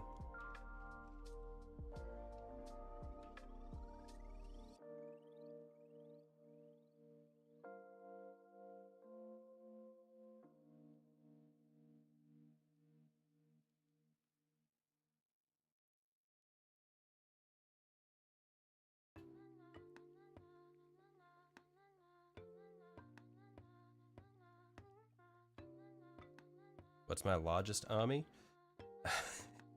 My largest army is gonna be Imperial Knights. In terms of sheer size. Doing good, some nice looking nids. Yeah, thanks. No, but yeah, in terms of points of stuff that I own, I'd say it's going to be either Imperial Knights or Tau. Because Imperial Knights, I've built 1 Questoris, 2 Armigers, but I own 2 Questoris, 4 Armigers, and, well, 2 Questoris, 4 Armigers, 2 Cerastus, and what's the name of this super huge one? And 1 Perithian.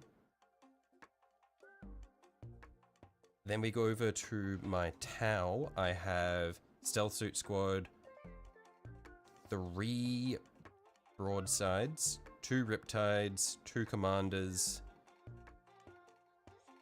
2 Ghost Keels. Yeah, those are probably my biggest armies that I have.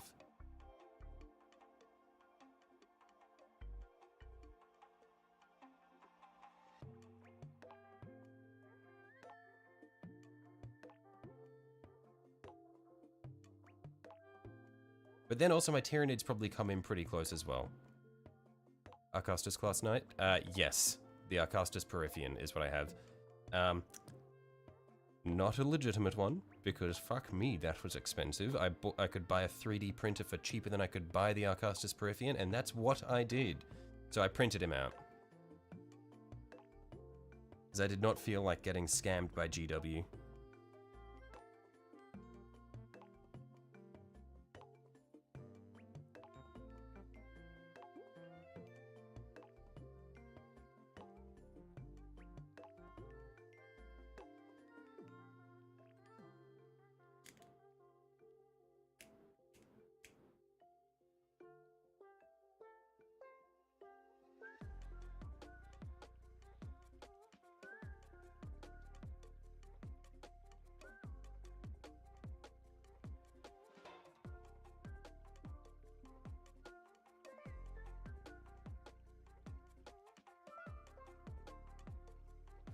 Knights, yeah, I'm a Knights guy.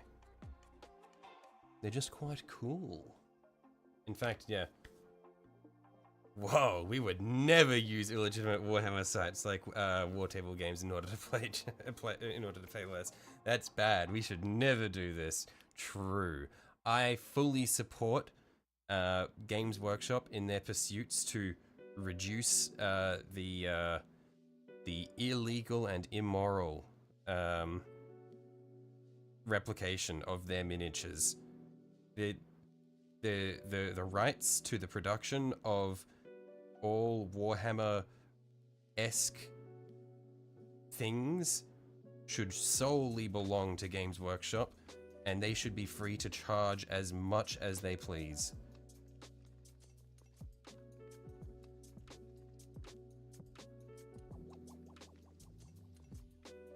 So I'm not sure what you're going to use for your first Titan. You've heard you got to add something under a Bio-Titan as the weight of the body makes it droop over time and bends the legs. It's fucked up. He's just too heavy.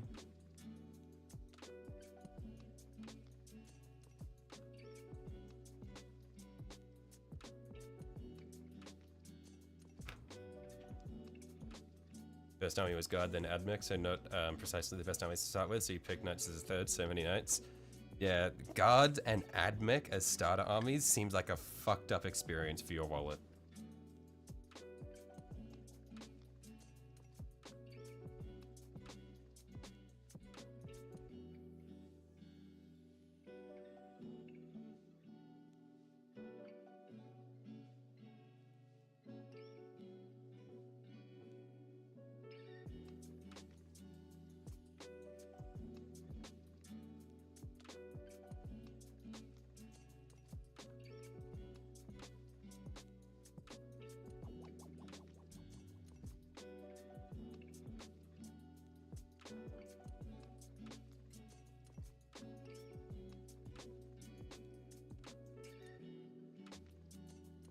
Yeah, I reckon if I ever get around to doing like a human horde army, Admech is what I would want to lean towards, because it's just got such cool, cool units. Also, I don't know why, I just really like red for Warhammer minis. I'm not normally a huge fan of red, but I don't know why, but red just looks so nice on minis.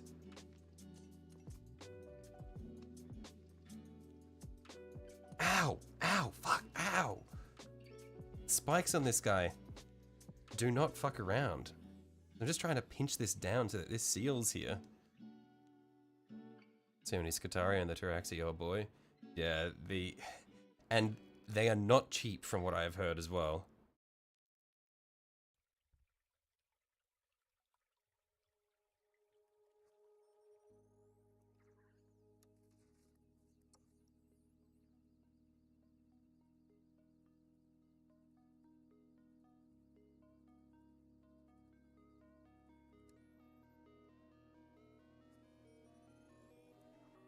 Wait till he finds out about Drukhari. I do not want to go anywhere near the Drukhari. That is an investment that I am not willing to take.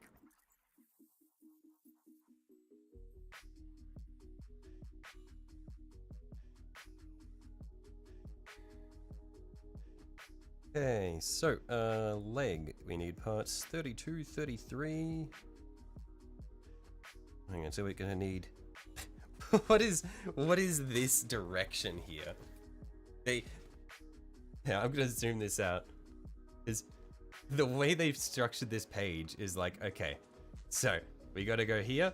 You put the top on there, cool. Okay, you put the leg on here. Okay, how do we build the leg? Okay, to build the leg, you need to do this.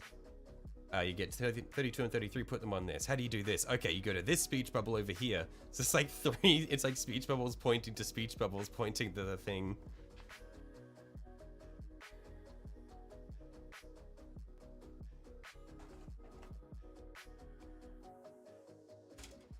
So 34, 45, and 44. Are they on this one here? Hang on. There's just a termagant head just here. I know you guys said that one of the forms of this, one of the builds of this guy, he spawns termagants, but I didn't think he'd have the termagants like actually coming out of his body on the model.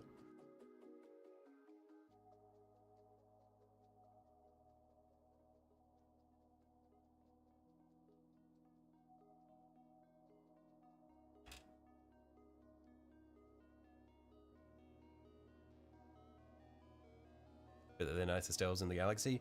Yeah, just ask the Tau. There's a reason the Tau and the Eldar don't get along. It's because they tried to parlay with the Drukhari, got fucked over, and then thought that all elves were the same, and then they attacked the Eldar.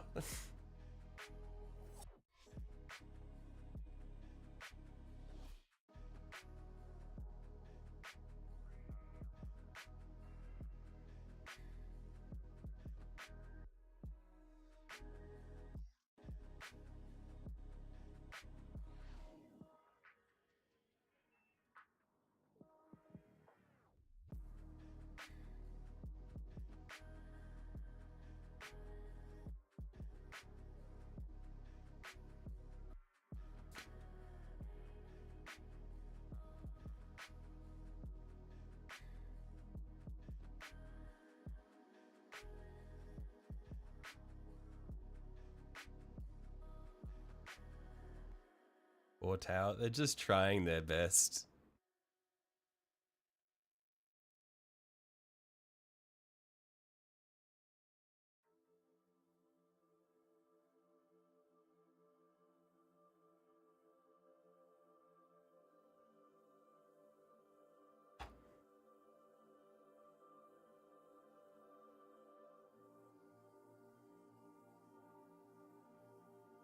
You want the Exodites to make it into 40k, have tons of Seraphon, would love to be proxy in 40k games. Yeah, we want dinosaurs. Give us dinosaurs.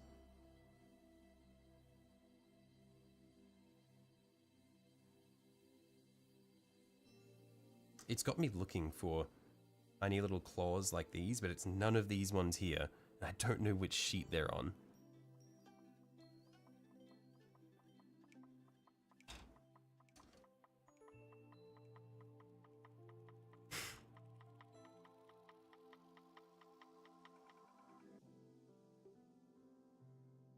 I feel like I'm actually just blind.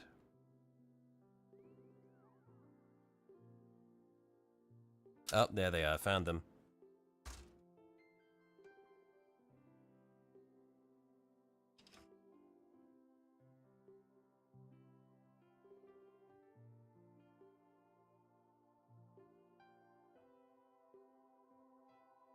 You know how popular Drukhari were? You know GW is trying to get away from BDSM sex stuff, so that's probably why. Yeah, I don't know if the Drukhari, I think they've gone a lot more into body horror, from what I'm aware of. So it's a lot more just about like gross shit. Which, I mean, it is what it is. Makes sense, GW would want to get away from that stuff. It's weird. I mean, yeah, it's hard for it's definitely less marketable if your faction's whole thing is, yeah, we're sex and rapists, let's go.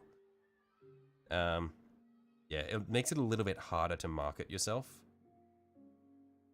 A bit less appealing to the masses. Body horror is pretty cool. Yeah, body horror I think is a much more, I think it fits a little bit more nicely with Warhammer as a, like, thematically, and it's more widely acceptable to people. I know that there are a lot of people who have been in Warhammer for a very long time who don't like that they're moving away from that, and there's like a bit of a, there is a gatekeepy side of the community, but I'm not really into that sort of thing. Isn't the body horror thing because, oh, it gives me pleasure? Yeah, but I think that's more okay. I think the body horror thing is, like, even with that context, I think it's more broadly acceptable because it's less about, I am going to force myself upon you.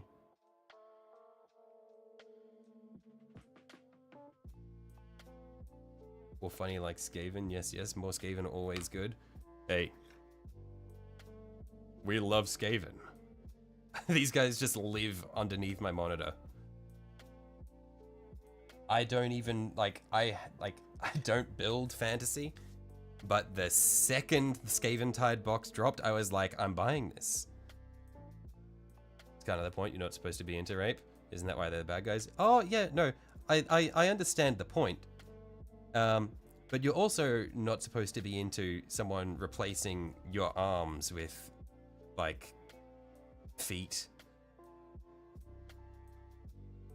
Clan Mulder is please, more body horror. Yeah, gotta we love Clan Mulder. I think Clan Scryer is the OG though, like, you can't not love Clan Scryer.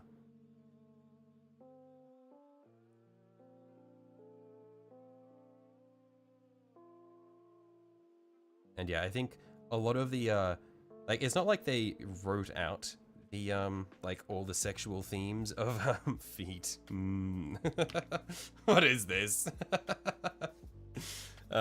It's not like they outright wrote out a lot of the sexual implications of the Drukhari, but they turned it into just that. It's implied now. It's not explicit.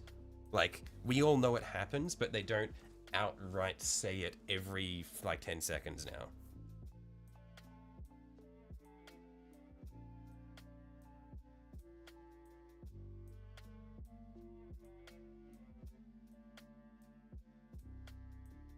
Hang on.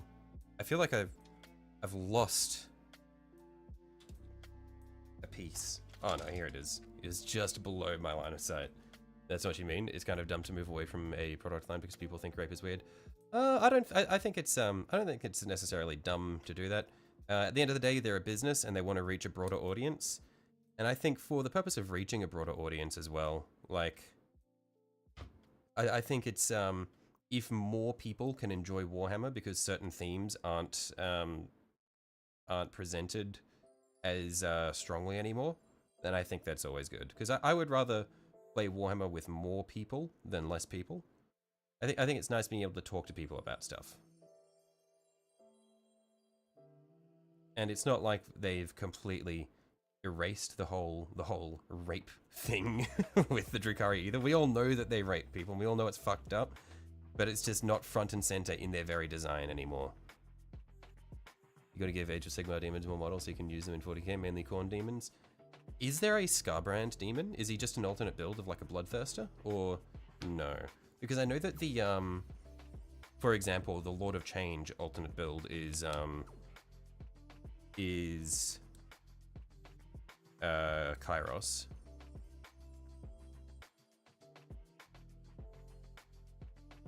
So is the Bloodthirster alternate build Scarbrand?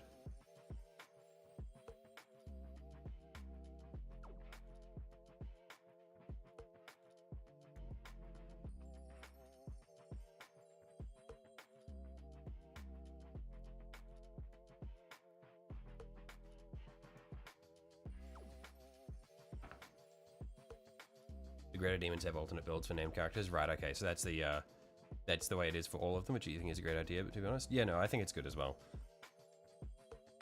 So does that mean that is the Keeper of Secrets alternate build the playable demon in Total War? I forget their name because it's like weird, but the one who has one titty and the crab arms.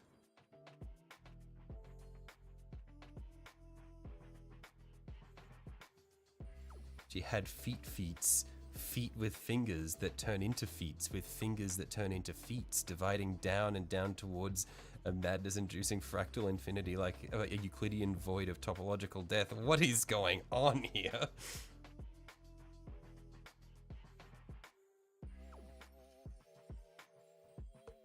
Like, that almost sounds like like a line from,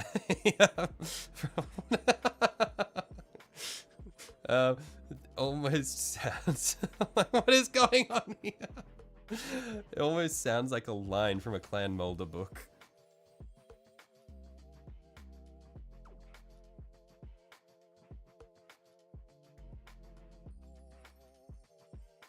This is what's so annoying about the Hobbit, the Holy right now. People will spend 2k on a bunch of resin, but don't say squats because it's a slur. Is that the reason they don't call it? They're not called squats anymore.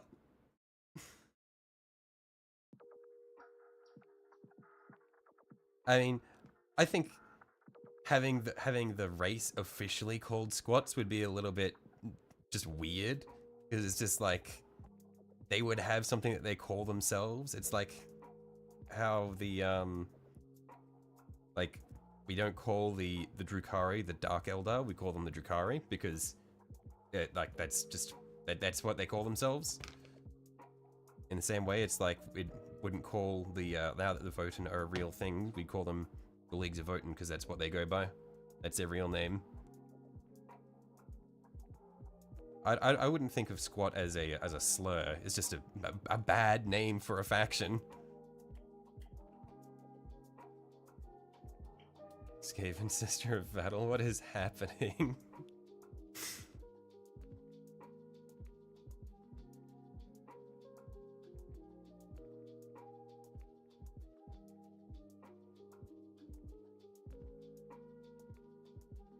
Thought squats was a copyright issue? Yeah, I'm not sure. I just think that squats is a bad name for a faction. I much prefer them having an official name like Leagues of Votan.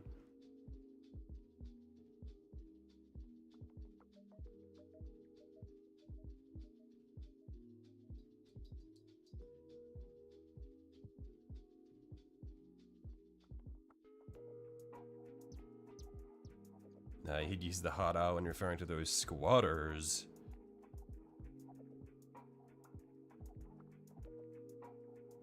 They prefer the term squatter, though.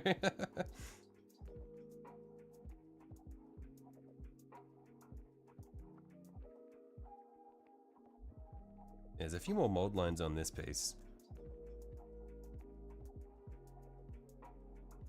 Same time, so what? It's not real. Yeah, I mean, I don't really give a fuck about the term squats as a slur.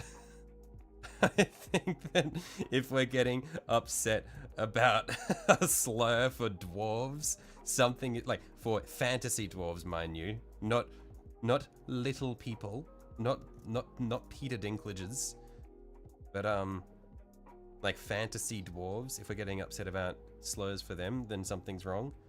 Like, we should be allowed to call elves knife ears and dwarves squats. But yeah, I just think that as a faction, it would have been really dumb if they were just called squats. It's just a shit name.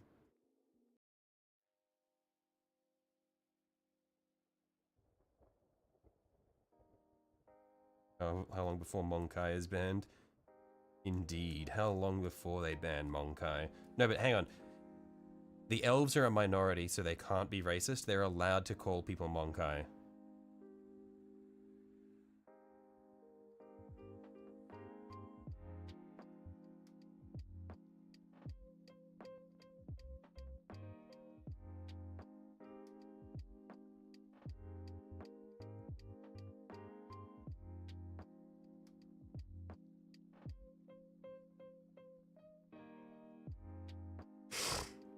Call them dinglings. Dinglings is a much better term for dwarves than squats. You're allowed to call people now. I don't know what you look like, so that's not in my purview to say. All I know is that I can't tell people that.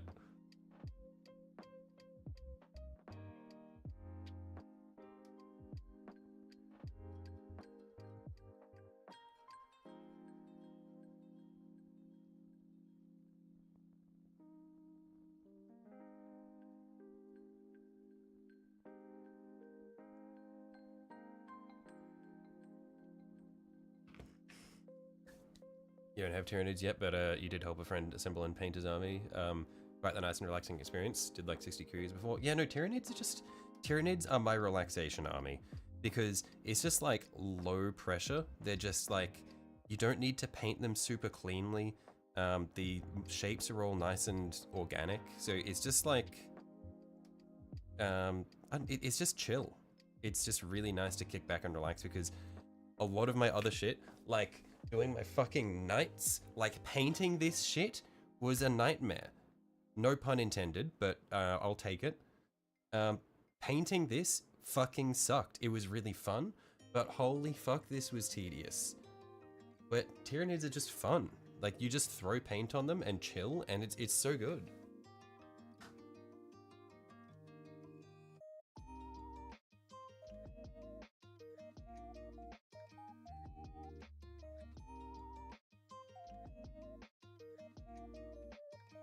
Instead of Leagues of Odin, which is a totally shit name, they should be called Dinkadoos. Return of the Dinkadoo. Are these floors the same or are they slightly different? They look like they might be ever so slightly different. But if they fit, then it works for me. Is there, or does it go here? Yeah, that's the one there. It's nice having basic infantry that are not like a dozen parts each and are much easier to paint. Yeah, that's the thing. Like the Termagants are like only like 3 or 4 different pieces and they're push fit. That was a very nice experience. No, it's one of your go-to armies to relax, to be honest. That's why you have so many that you'll probably never be able to play. Yeah, no, like, Knights are my favorite army, but I put too much time into trying to freehand all the little bits. So if I just want to paint something relatively quickly compared to my speed for other things, then Tyranids are my go-to.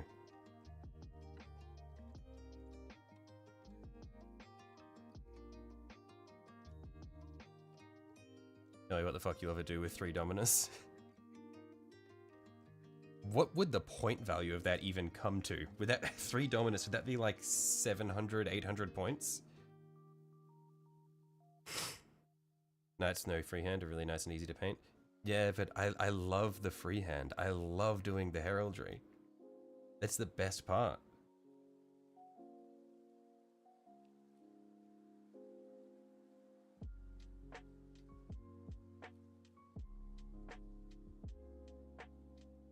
If you ever get more armor, just generally take you a couple of days to paint them each. Yeah, I put too much effort into them.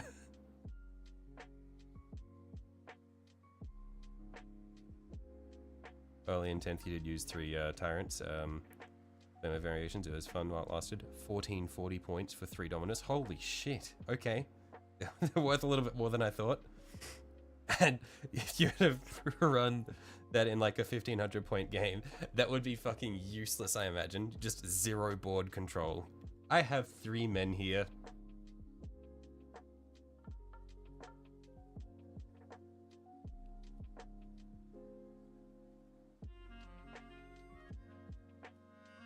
Might do it again since they're cheap. Now they don't have Overwatch. Wait, so they just removed Overwatch as a thing for them? So you can't give them a flamer and then just sit them in the middle of the board and chill? What's happening, you goons? Hey, Silver? Need parts 32 and 33.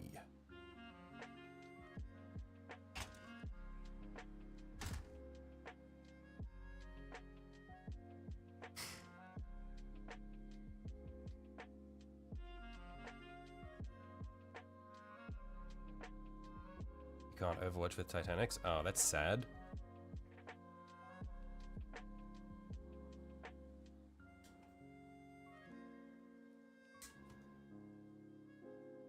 What would be the point of running a knight with a flamer, or running like a Dominus with a flamer if you can't Overwatch with it? I thought the whole point of flamers or flamer type weapons was so that you don't have to roll hits on Overwatch.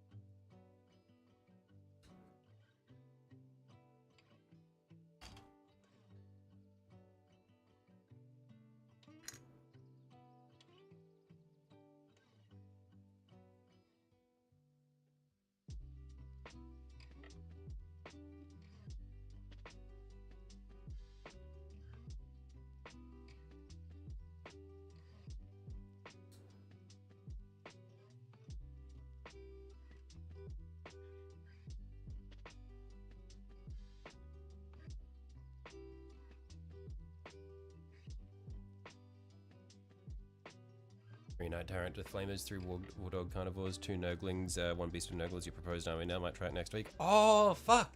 Yeah! No, what? Chaos Knights are so fucking cool. Hang on. I've completely neglected the fact that Chaos Knights have the awesome bonus of being able to run them with fucking demons. Good thing I'm painting all of my Imperial Knights in Chaos colors, or in Trader colors, because it means that I can run them as Chaos Knights and then just run Kairos with them.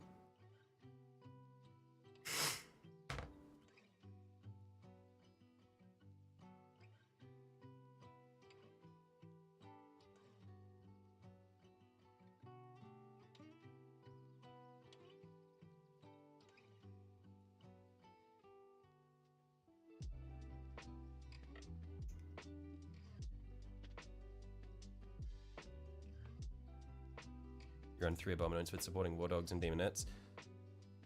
The Knight Abominant is so cool, though. Why do we not get more cool Imperial Knights?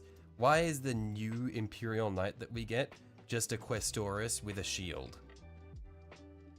And not even like a cool shield. It's like a fucking bubble. It's just a box that it has on its head that gives it a bubble.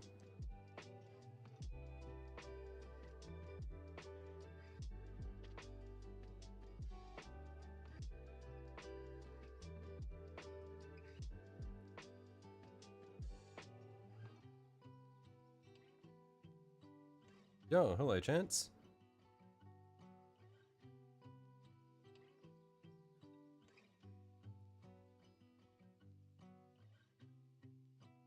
You arms and a shield hat? Yeah. Yahoo! That's what we want. Want a new class of knights. So disappointed. I really wanted an extra sprue for the Dominus chassis, not another Questoris. Yeah, I wanted another fucking chassis. Like, come on. We have 2 major chassis for knights because, like Arcastus and Cerastus are, like, they're technically not, like, 40k. So if we're looking at 40k only, you've got Armigers, Questoris, Dominus, and then the equivalents over on the Chaos side. 3 chassis. Like, come on.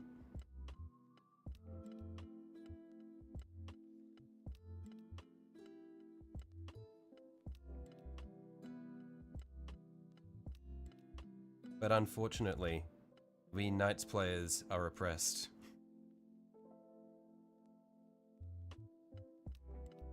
Also, why is the Defender and Preceptor different kits? So that you have to buy 2 separate things.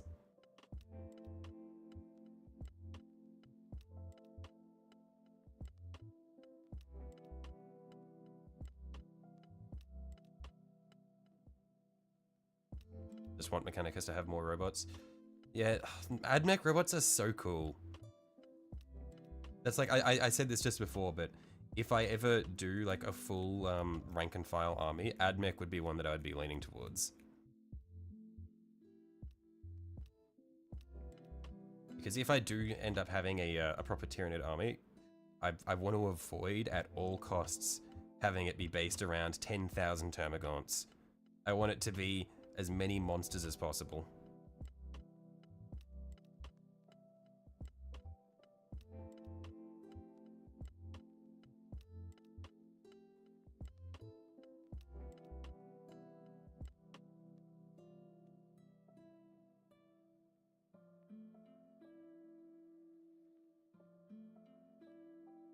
Big dick move would be dropping a Prothean in plastic. That would be sick.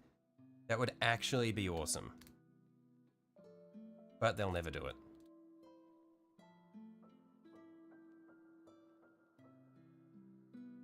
Because no one plays Knights. They are not one of the popular ones. Knights basically don't exist in the lore. It's like, I don't know if I mentioned this, but it was a couple of months ago, I was on the Warhammer website, and they have like this thing on the front page where it's like, on the, like the official Warhammer site, not the shop, where it's like, when you go to like when you click the button, it's like I'm new to Warhammer. It has you do like one of those little like old questionnaires, which is like what Harry Potter house are you, but it's like what Warhammer faction are you, and you like answer all these questions, and then it gives you a Warhammer faction that it recommends. And I went through every possible combination. It is impossible to get recommended Imperial Knights off their questionnaire. They will not let you know they exist through that questionnaire at all.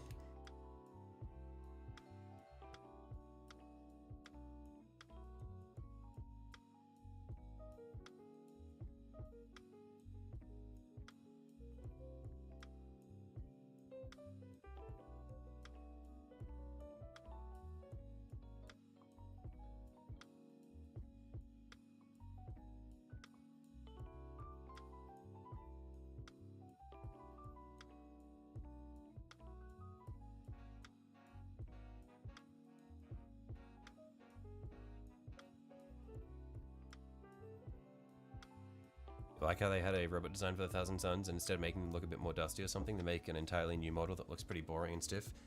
Yeah, I saw Thousand Suns robots, and they are a little bit underwhelming. I was looking at them and like thinking, I want to like these, but they're kind of just a bit eh. I think that painting them can probably do a lot for them, because at least the way that they show their default paint scheme, it's just uninspired. But I'm sure that there's probably some really cool stuff you can do with them if you don't paint them in that sort of creamy color that they do them in the photos.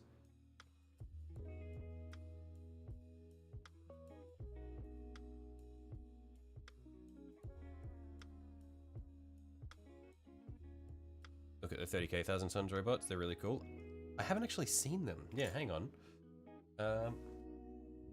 30k Thousand Suns robots.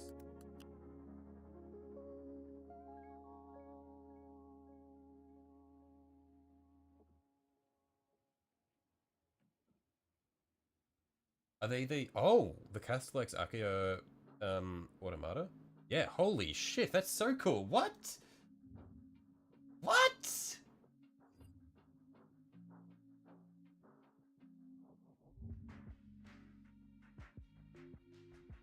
It's like a cool version of an Admech Castellan. What?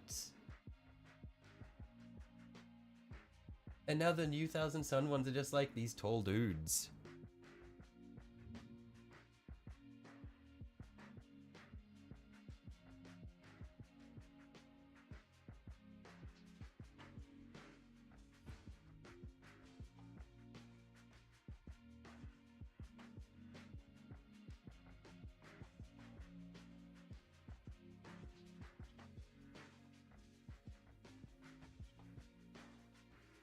Okay, hang on. I think I've just lost a piece again. Oh no, here it is. Okay.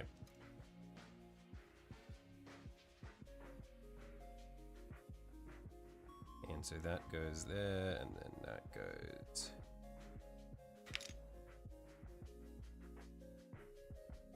there. Okay.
Okay, now, hopefully this should be able to glue in nice and easy. One like this.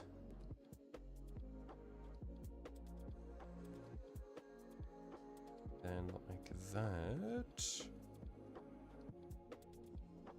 Love the smell of solvents. Puffing those fumes.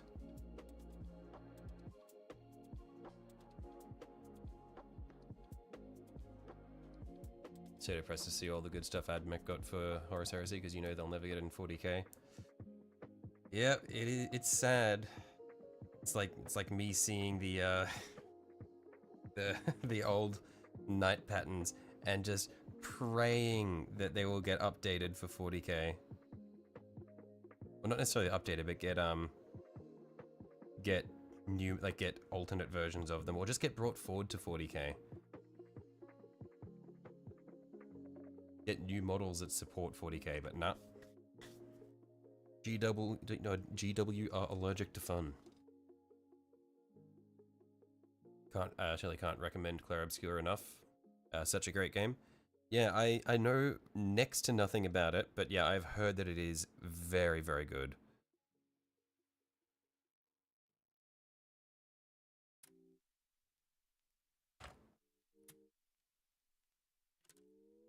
There are rules in the 40k app for the old knights. Yeah, I understand that. But it's just like they're still not like officially part of the codex, are they? They're kind of just like supported through backwards compatibility because they have no because they've got like no other options.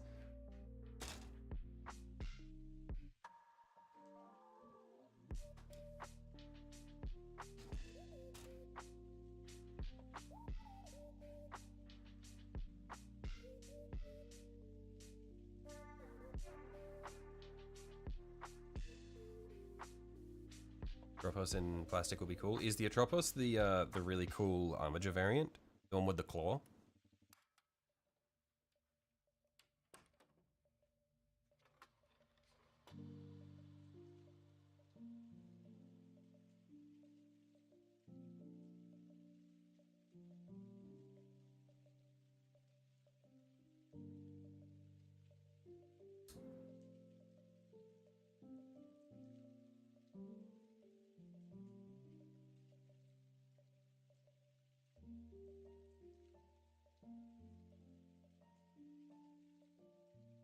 No, it's the AdMech Cerastus. Oh, okay.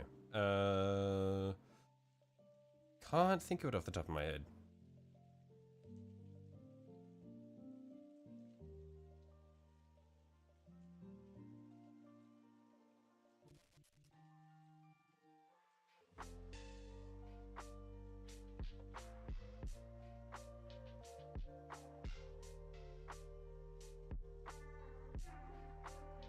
It's about this god that every year they write an age on a big stone, and whoever is that age will die in a year. So people send out these teams to kill the god, writing the number on the rock. Right. Okay. it's a cool plot point, a cool plot line. It's unique. I'm thinking of the Moirax. Oh, okay, yeah. The one with the 3-finger claw.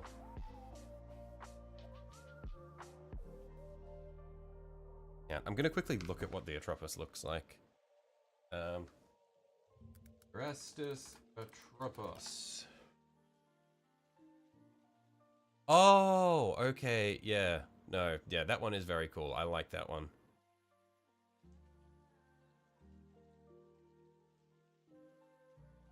Man, why are the Cerastus Knights so cool?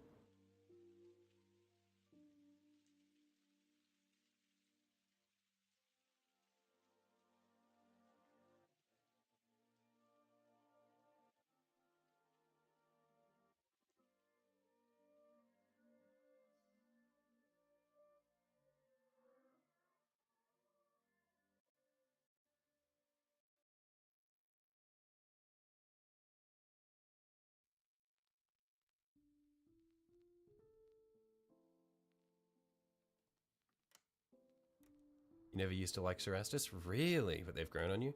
They're just so, they're like, oh, it's just, they're so tall. Like, I understand the appeal of like the Questoris and the Dominus, because they're like these chunky motherfuckers. They're just like scaled down Titans essentially, but the Cerastus just have so much character. They're sick.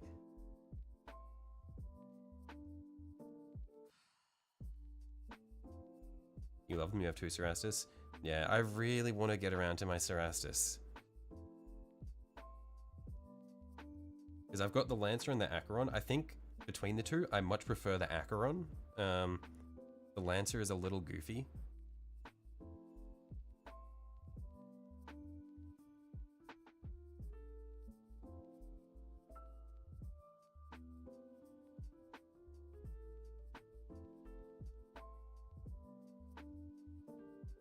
You got excited when they announced the plastic Cerastus, ended up getting one of each, Castigator, Lancer, and Acheron. Will forever hate GW if / when they remove them. Yeah. When I was deciding whether or not to get the Cerastus, that was when they had the discount box of the 2 for really cheap. I think it was a Castigator and an Acheron. And I was like tossing it up and they were still in stock. And I wasn't sure. And then the day that I was like, okay, I'm gonna do it, and I went on the website and they were out of stock. I was like, fuck! So then I had to buy 2 single ones at full price. It is painful.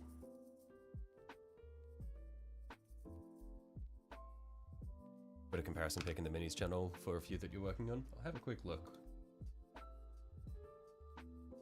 They are tall boys.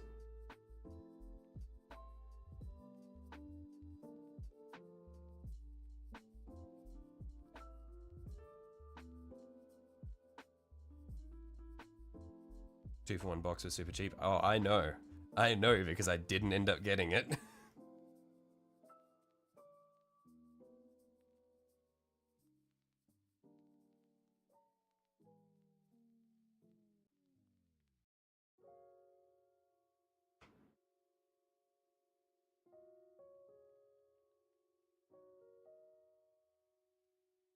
So completely off topic, but you wish you could get a commercial gig where you play a character that becomes as iconic as Flo from Progressive? I'm not gonna lie, Gavin. I have no idea what you are talking about.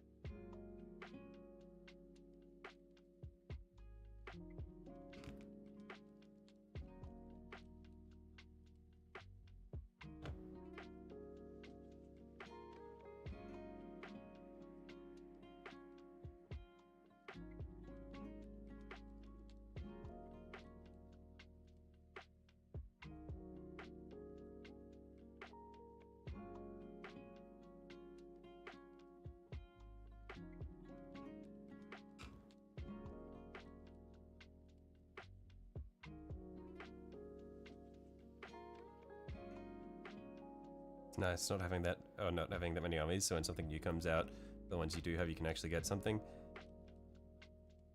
Yeah, I imagine that's probably the case. Unfortunately, I have a lot of armies. And I have progressed like none of them.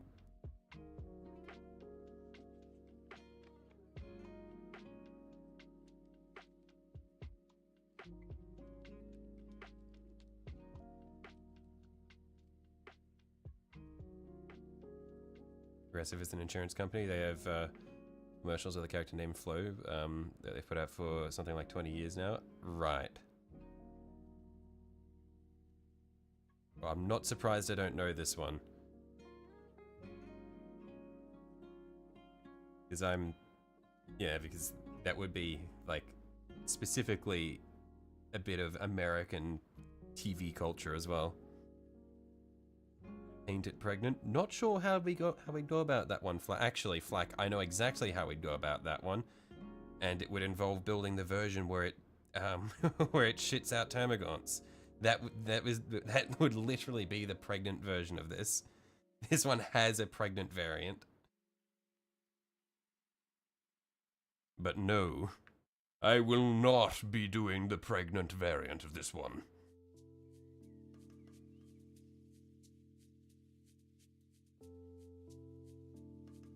guard Admech Knights, but you're mighty inclined to get 3 Lord of Skulls and make a Knight army, but war leaders.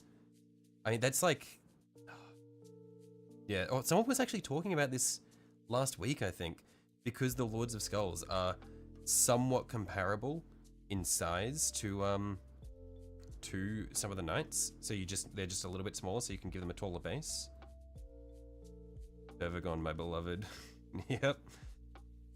But we are doing the Tyrannifex, not the Tervagon.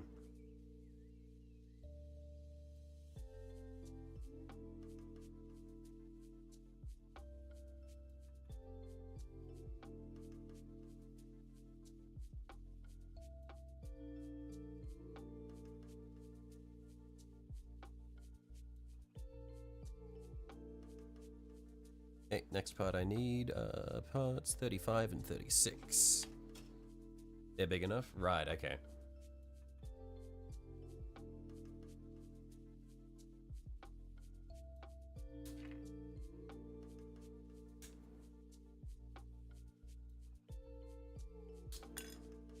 $35.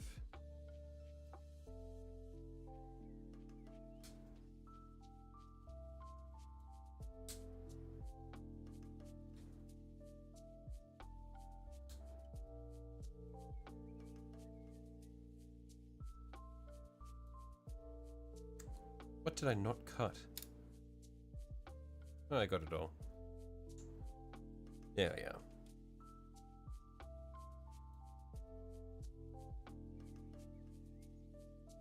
Just finished building the new and old Combat Patrol of Death Guard. Not gonna lie, yesterday I was in the city, went to the Warhammer store to get some new paints, and that's when I got this guy as well as a Biovore. I saw the Death Guard Combat Patrol, and I was very close to buying it. The Plague Marines just look so good. Like, the quality of those models is insane.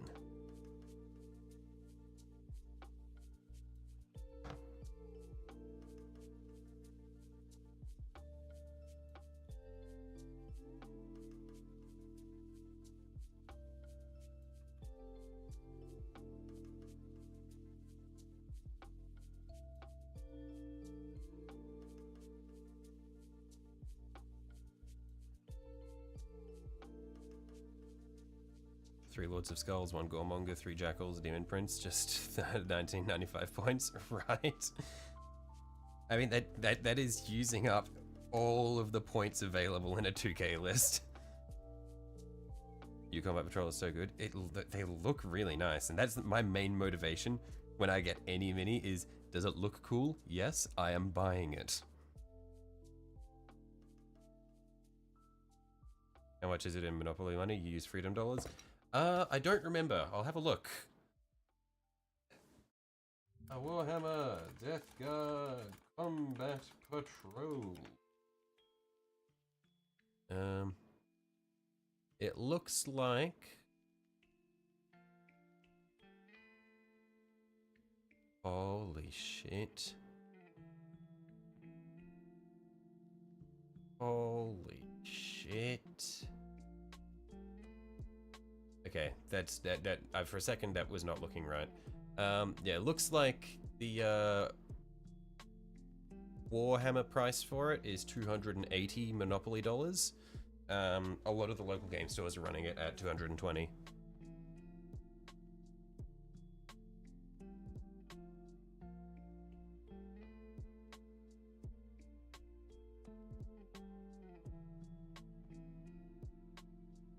Also, you sent me a screenshot of the night you plan on 1-for-1ing when you get the Cerastus. What have we got? Oh, yep. Yeah, that is very cool. And he's got your is that the where you got the idea of the gold vines around the edge of the panels from?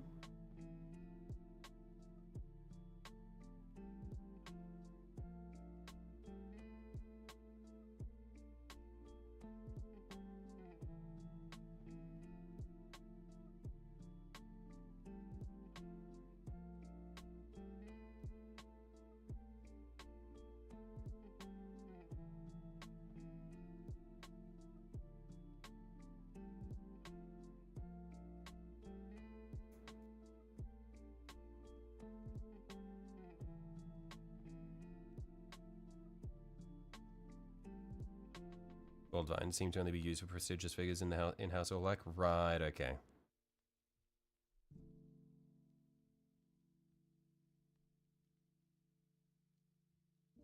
So you use it on Dominus, him, and Canis Rex. Makes sense.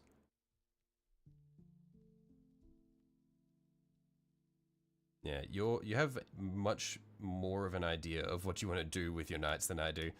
Mine, I'm just like, I build it and I put it down in front of me and I'm like, all right, maybe we'll do this. This looks cool.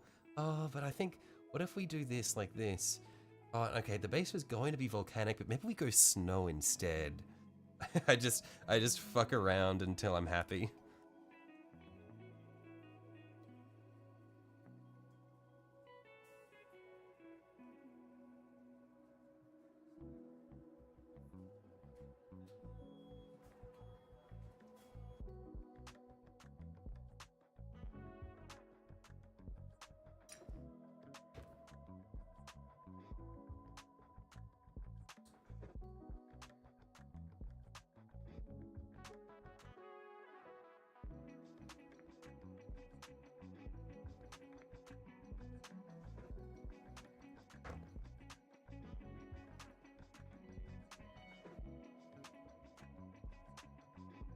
Ow!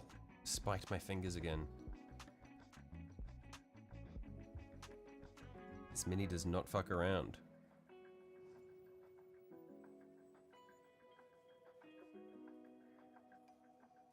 Did this try to get old gold vine pattern you like to the shoulder pad, but you got way too much texture on it. You like it now?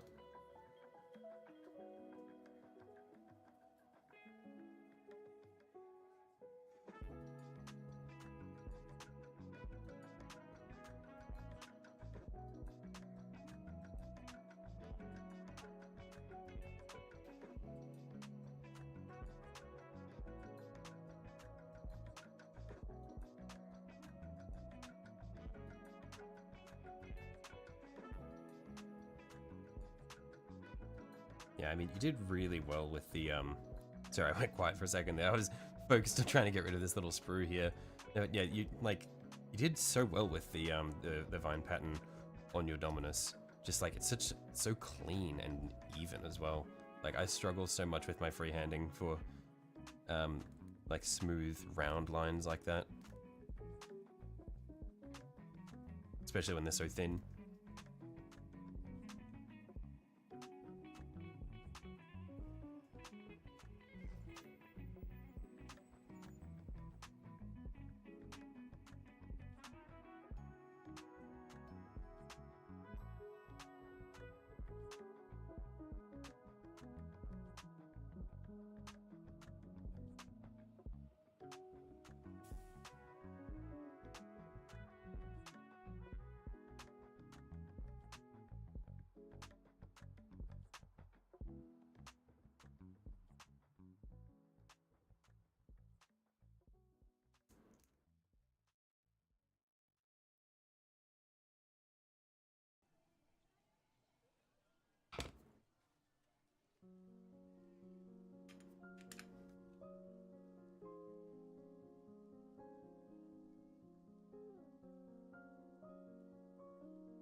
Orbits have gold vines minus the cod piece, as it didn't fit right. You tried it, but you didn't like the options. You sent me the Lancer version, no freehand.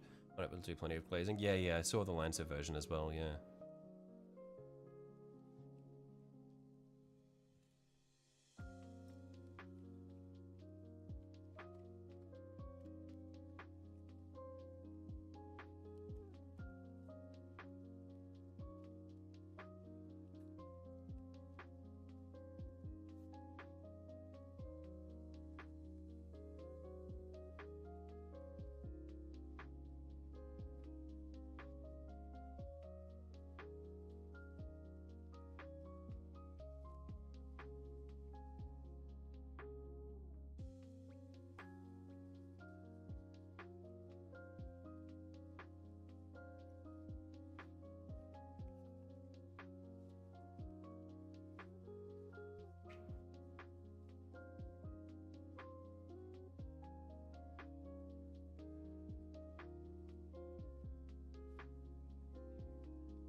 Okay. That's our back legs done. And so now these should just clip on in. That's weird how they like connect almost to the tail. Yeah, he's just got a fucked up body shape. It's unsurprising for a tyranid.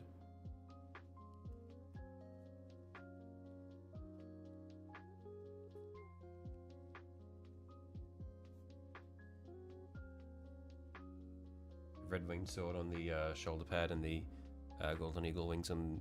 Well, red-winged shoulder on the leg armor and the golden eagle on the shoulder pad will probably be the hardest, unless it can include a transfer that you can trace over from. I mean, surely it would have a... Or actually, it probably won't have a transfer, right? Oh, maybe it will. Who knows? Maybe they'll make life easier for you.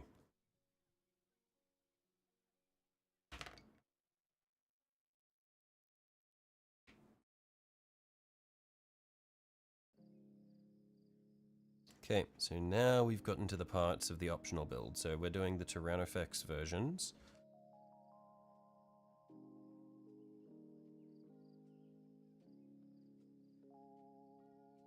So, well, I guess we can glue his legs on. Actually, do we want to glue his legs on now, or do we want to do it towards the end? Because if I glue the legs on now, are they going to obstruct much when we get to brushing? No, it's a pretty open model, so I think we should be okay with gluing that on now.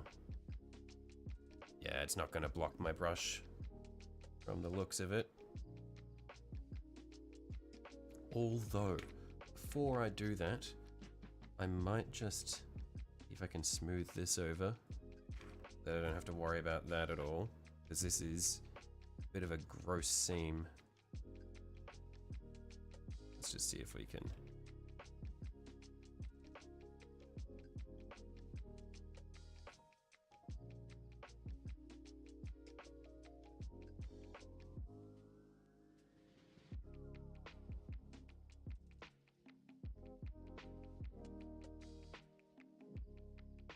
scrape this bit as much as we can, so it'll pull flakes into the seam, and then we can put a little bit more plastic cement on there to dissolve it in.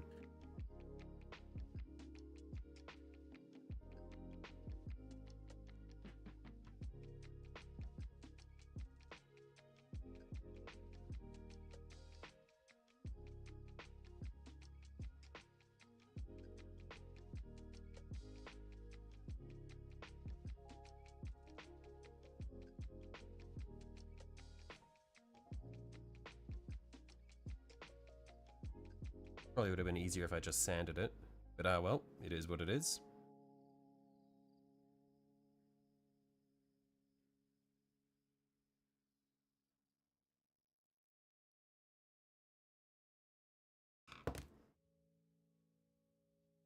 Just a very small amount of plastic cement along here. Hopefully that'll do the trick.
Yeah, Tyranid models are so nice to assemble compared to like everything else. fit together so well.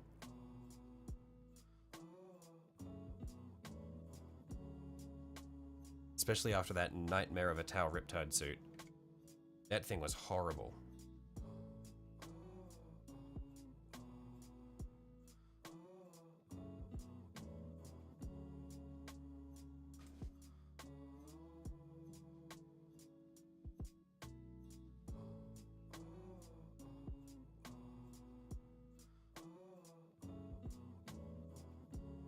Now we will set this down and let it dry.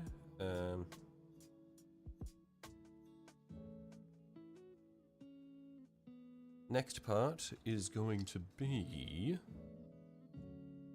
big arms. So 39, 43, and 42.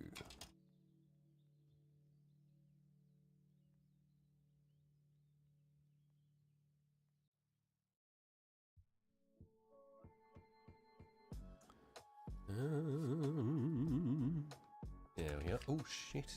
Punched the guy. Is he okay? Seems fine.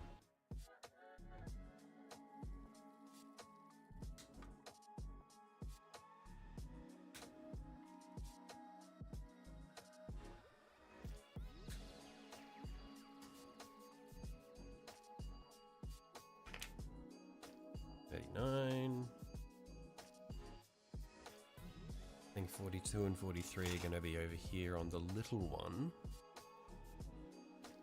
Nope. No idea where that's going to be.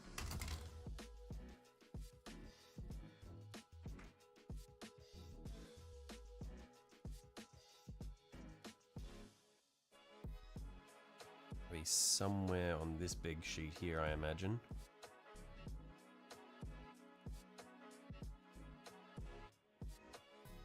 Oh no. Found them. Just here.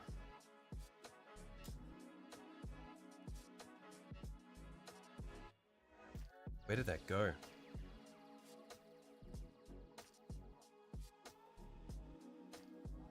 Did we see where that went when I cut it? It just vanished before my eyes.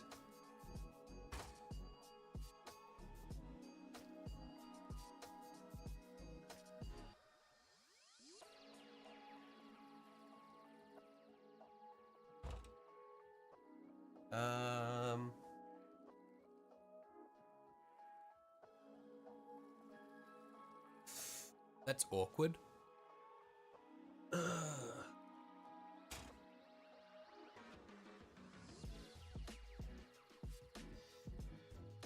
One of these claws appears to have gone missing.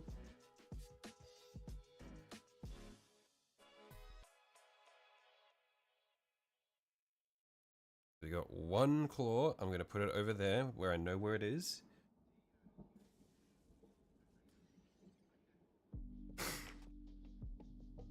Pick this up and shake these. Nope, it's not stuck on there. Pick this up. Nope, it's not underneath the instruction sheet.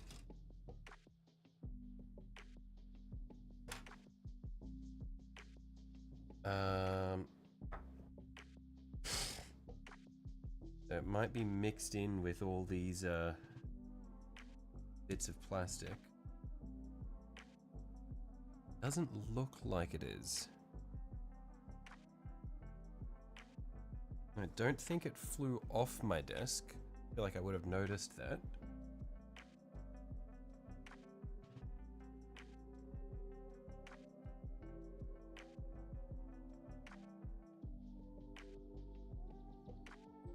I don't think any of these, this line of plastic, I don't think any of these are claws.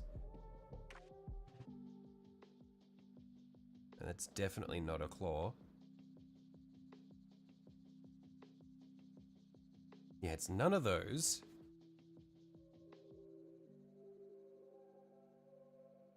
Huh.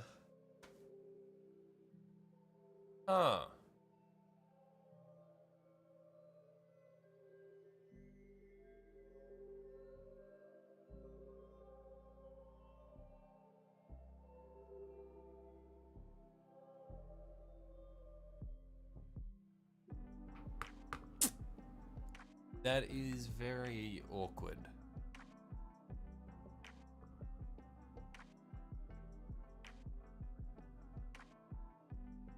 so let's try to figure out what would have happened. So I cut it at this angle, ping, it would fire this way.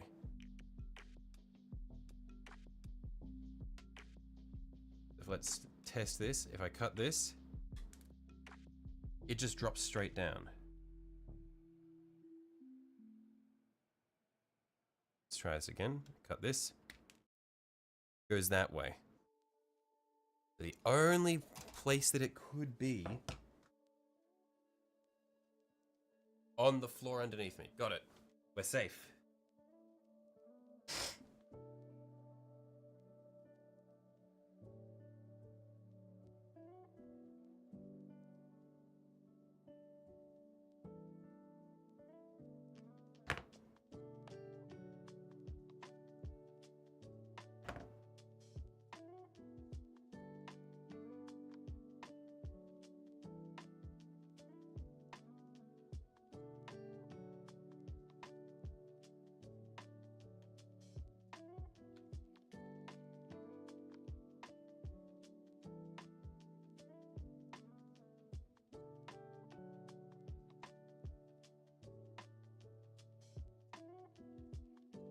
Love me. Hello, Mac.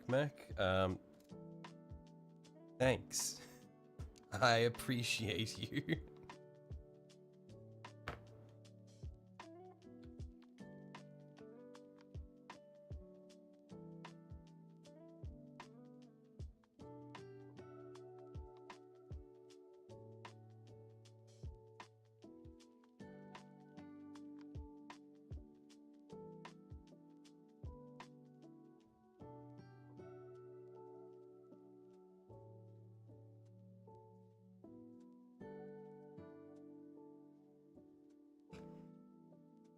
Wasn't towards you, old man. Oh, is that right? Ick. What do you mean, ick?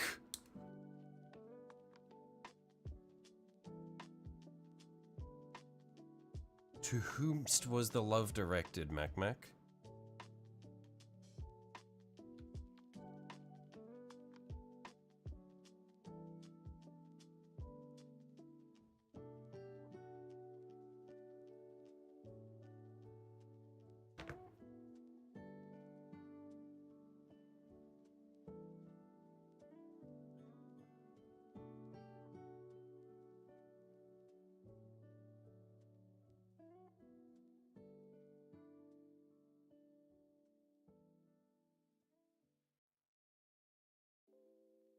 The Big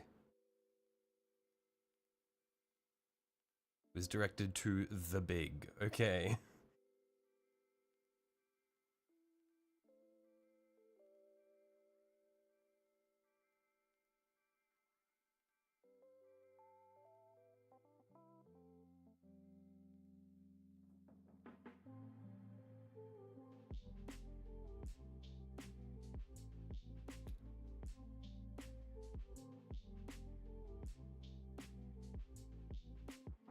The Bug. Right, okay. Yeah, I mean, the Bug is quite lovable, so I don't blame you. He's a bit of a cutie. You gonna spam chat? Well, hey. In moderation, my friend.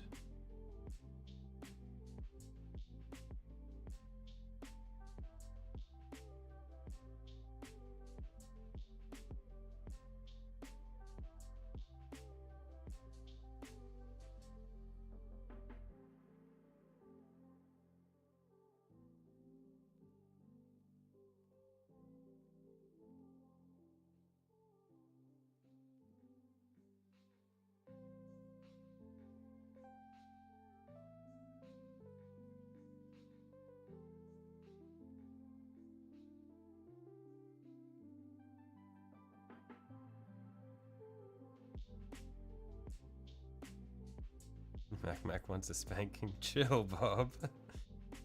Anyway, you might get back into Chaos Knights. Don't tempt me. Chill, Mac.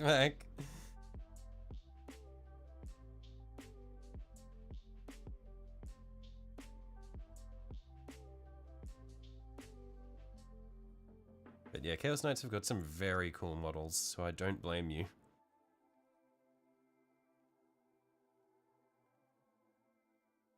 Ow! Fuck!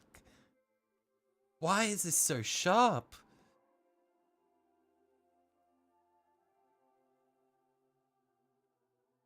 Like, I could actually draw blood with this guy's claw. What the fuck? Youch! Like, the tip of his claw is sharper than my knife. Like, actually, what the fuck? Ow!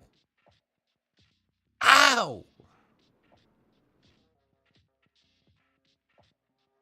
I keep, like, going to brace myself with it. Oh, he just cut himself in a model. No, thankfully I haven't cut myself on it yet. But this thing could actually just put a hole through my hand. Jesus.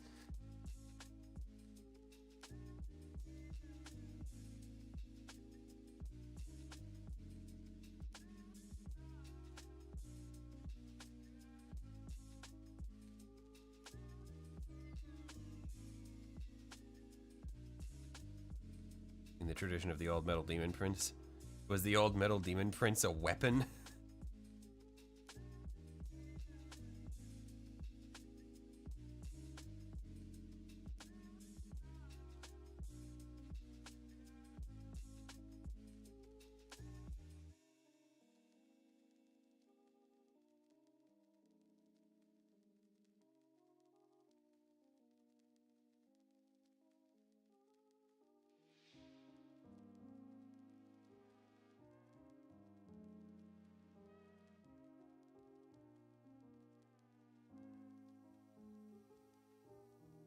Thrown, dropped, or stepped on it was indeed, right?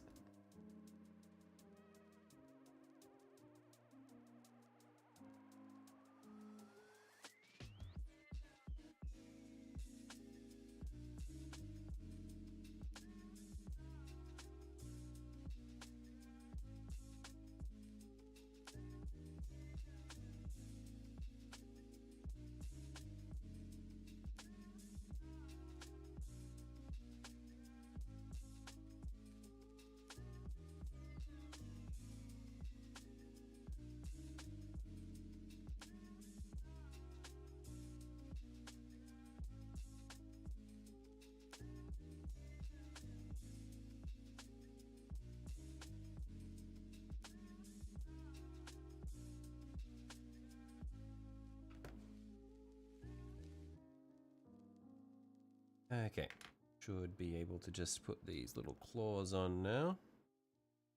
Doesn't look like there's any specific order to them.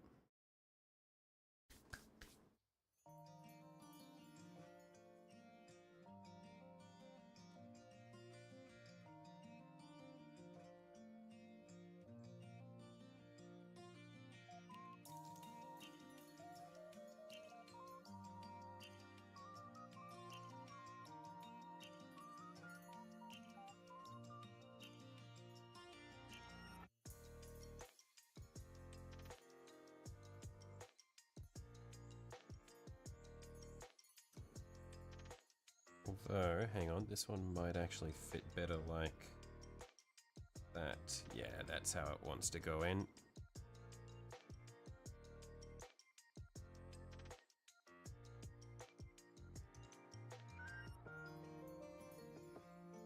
Bit on there.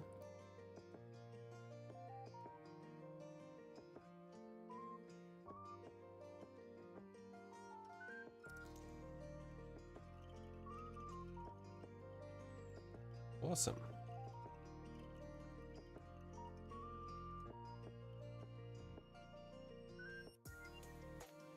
Oop, did I just bump that out of its slot? No, it's still looking pretty good.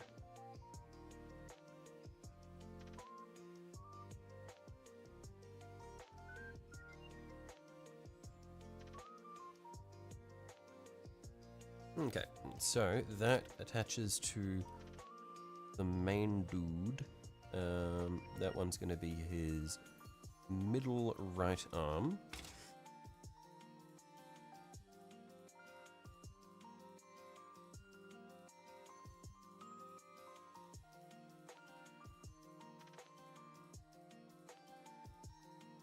So it's gonna go in, and I guess we can pose this however we want. So I'm not gonna glue this one in until we figure out how we're gonna do all the other stuff. But this is his middle right.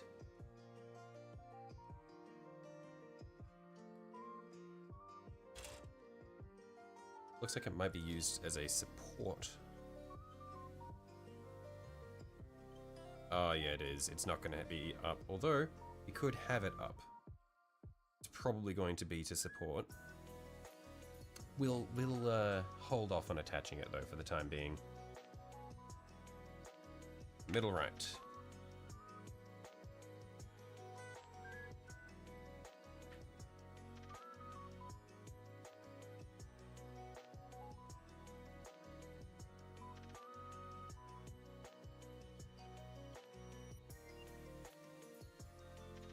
So then our other one is 38, 40, and 41. Got 40 and 41 here.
When do you think the Fellblade box will release?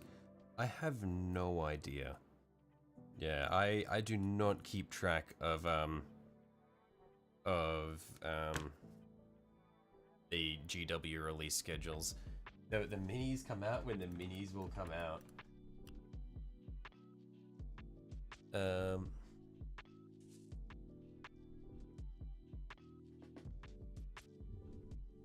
Yeah.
Oh, they officially made the Fellblade into plastic?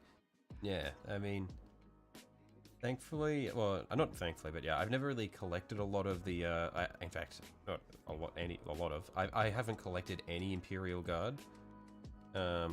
So Fellblade has never really been on my radar. I'm assuming that the Fellblade is an Imperial Guard model, similar to Baneblade.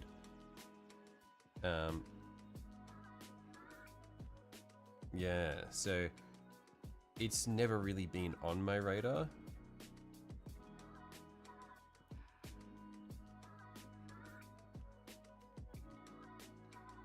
But yeah, I can appreciate when they turn beloved resin kits into plastic. Like, if they did that to the Arcastus Periphean, I would be incredibly happy. Why is Abaddon Black so overpowering? Trying to mix it with Corvus, get a midpoint, yet not a single drop of Abaddon. Oh, yet a single drop of Abaddon makes it into pure black in no time. I think it's the issue is just because Abaddon Black is just straight black. Where the whole point of like the Corvus is it has a lot of that blue to it. Anyone else stream pausing randomly? I am getting a thing from YouTube saying that it's not getting enough footage, so I think there's some packet loss going on. Not sure whether it's because my internet is running more slowly or if there's just some issue. Yeah, there's some packet loss in any case.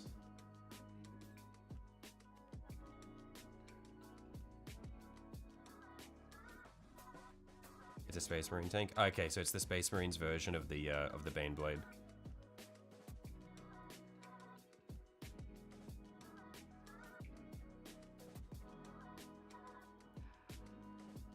I'm assuming it's the Space Marine version of the Baneblade. Don't let me just assert that.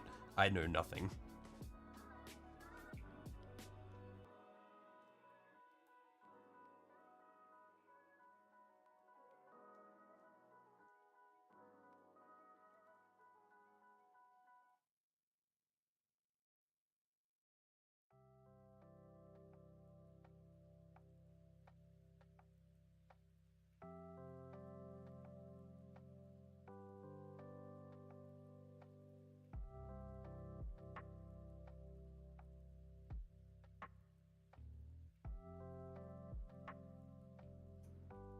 Seems better now. You sure? I've still got the pop-up saying that there's some packet loss going on.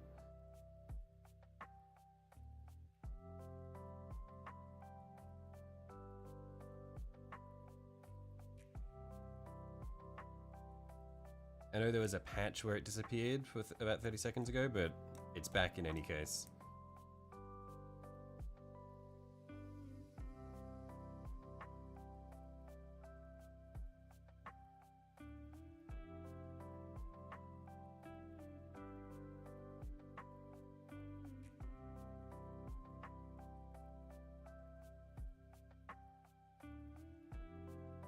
Just got Berserker in Roblox Warhammer group. I am happy for you, Mac. That is awesome.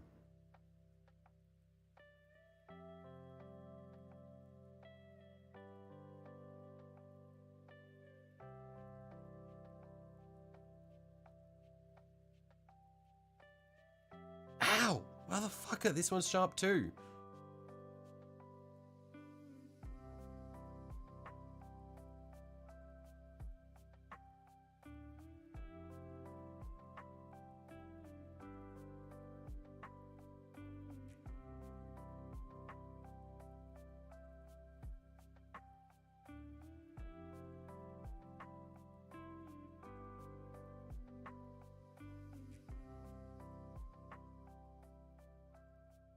Any new games recently? Not really, no. I have not been up to a whole lot lately.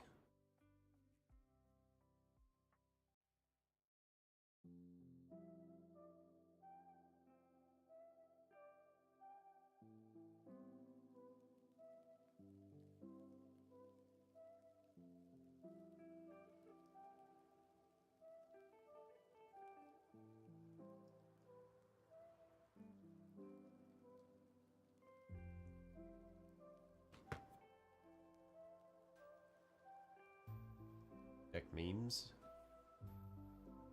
What have we got here?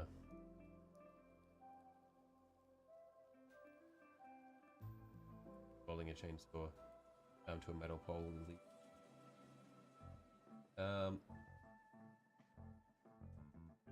Right? What is...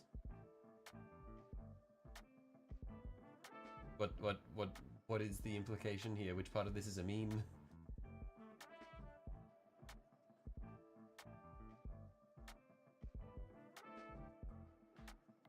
You realize that the chain sword is just like... It's just a chainsaw with a different handle. Like, have you seen a pole saw before? Dylan doesn't play games, he paints. Thing is, I don't really play a lot of games either. And I don't really paint a lot. I just have a lot of issues. I have, like, motivational issues. I struggle a lot to do things. Although I did finally get in to see a psychiatrist recently about potentially getting an adult ADHD diagnosis, because apparently it is very hard to get diagnoses. Well, not apparently. As it would turn out, it's very hard to get an ADHD diagnosis as an adult. If they don't spot it in you while you're a kid, then you're just kind of fucked. Chainsword. Yeah, oh no, I see that, but I mean...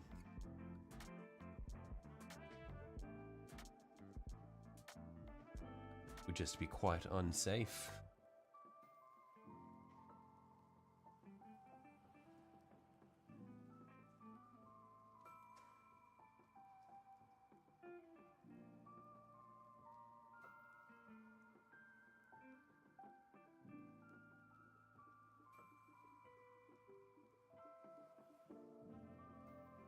But also, if you put it on a sword grip like that, it wouldn't really work because you wouldn't have the space for the motor and everything. Because the whole chunky bit at the back of the chainsaw, is what makes it actually turn. So if you just take the chainsaw bar and chain and put that on a handle, you wouldn't have the motor anymore, so it wouldn't actually spin.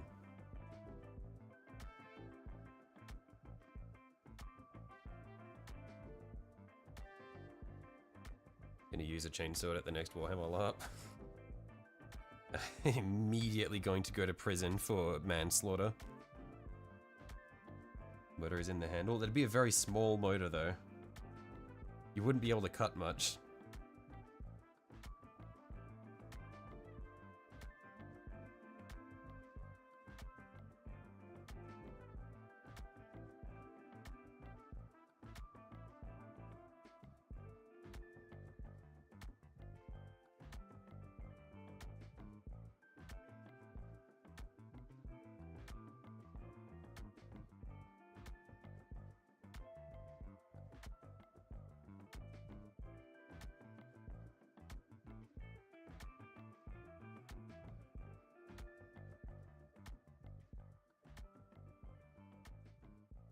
You like to own a chainsaw or a power fist? They're functional. I'd go power fist because I'd be less liable to kill myself with it. Chainsaw is just a massive safety hazard.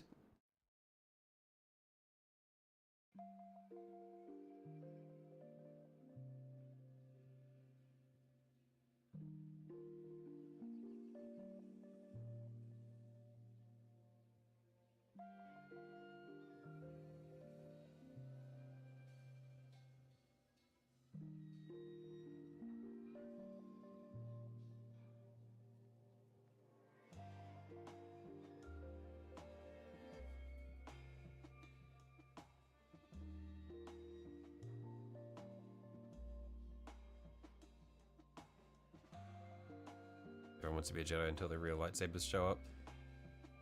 Yeah, I would not want to be in close proximity with anyone swinging a beam of superheated plasma.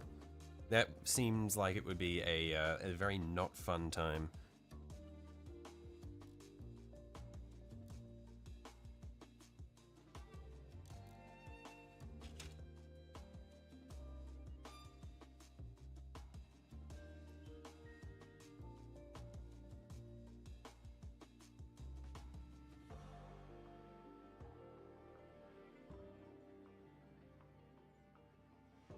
It looks like he gets little claws on his underside here. Just gets some claws on his belly.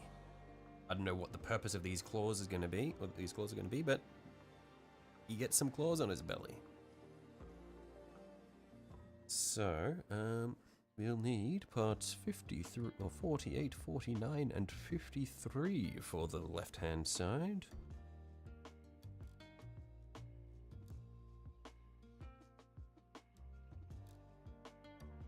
"48, 49, and 53.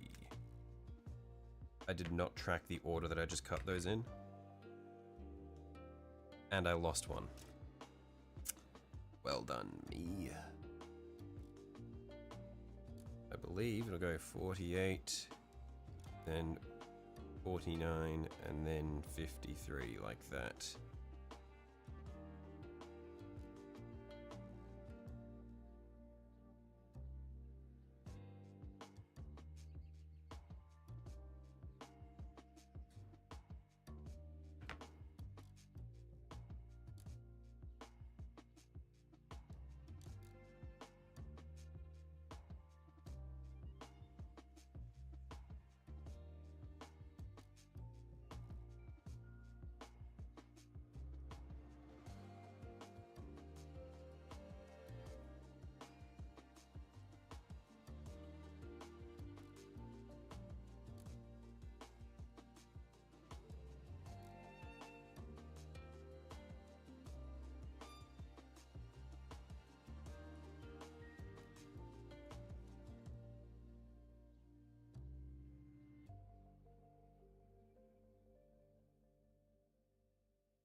Yeah, a lot of really small things to clean up on this mini.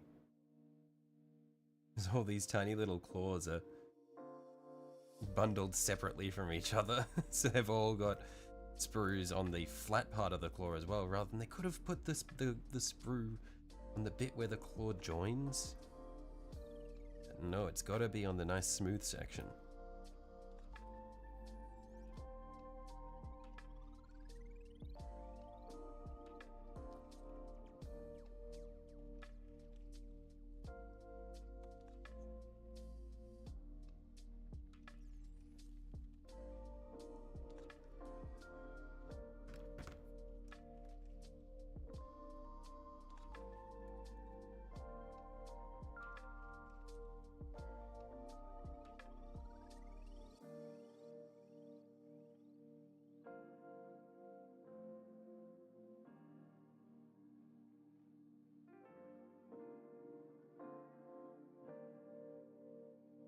Yeah, chipping sprues, it flies away forever lost. Yep. When I chop the when I cut the claw off the sheet, and it just vanishes into my carpet, which is also grey.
Oh, shit. Oh. That one did not want to stick. Let's see if I hold him here. There we are. That's more like what we want.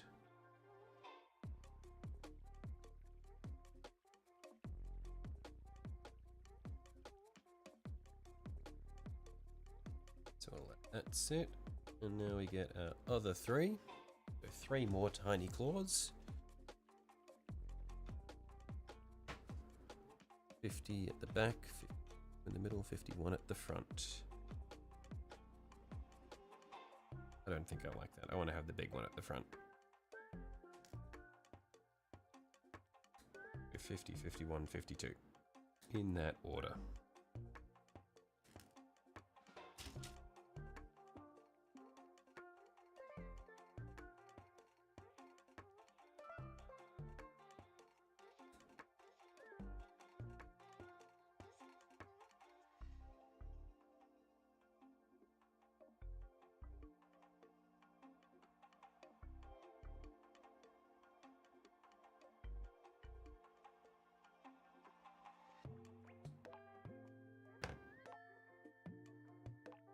Again, I have no idea what purpose these claws serve.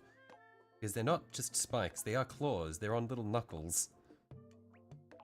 But they're just kind of stuck to their ribs. They're different from the spikes that run along the bottom of the body.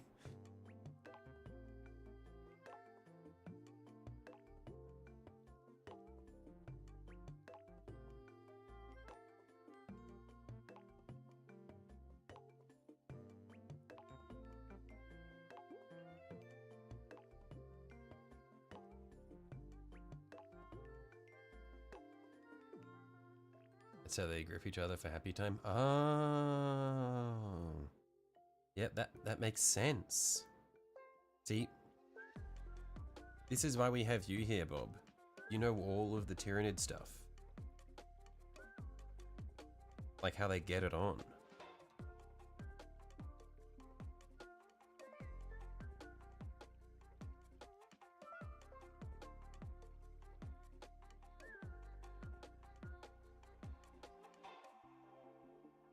You could be a Chaos God, which one would you want to be? Ask your friend this one time when you're curious about other people's thoughts. Tzeentch. It's just... Tzeentch is... He's having a great time. Tzeentch is loving it. He has won the game.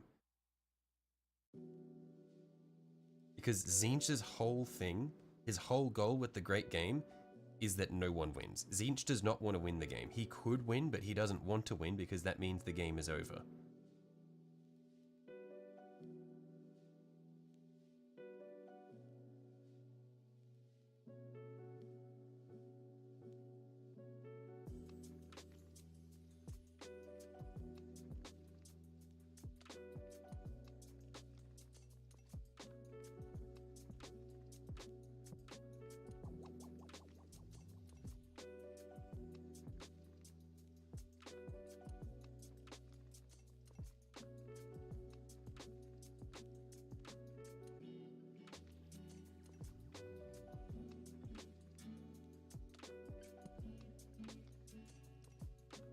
Bud said Corn, you said Tzeentch as well. I mean, I feel like Corn... Well, the thing is, all of the Chaos Gods, they're having a great time. But I feel like Tzeentch is he's having the best time because he's not actively trying to win the great game like the others are.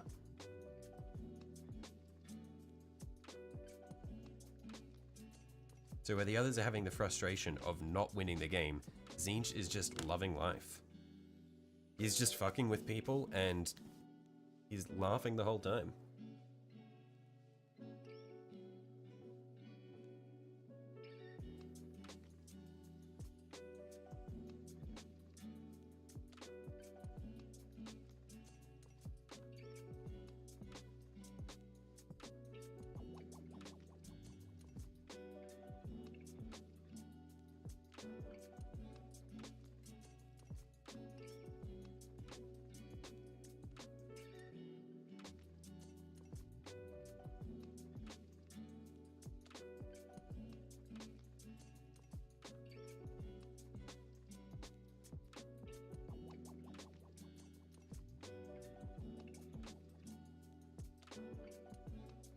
Tzeentch is actually trying his hardest, but he's too dumb to realize, so he's, so yeah, it's like, well, yeah, but I no.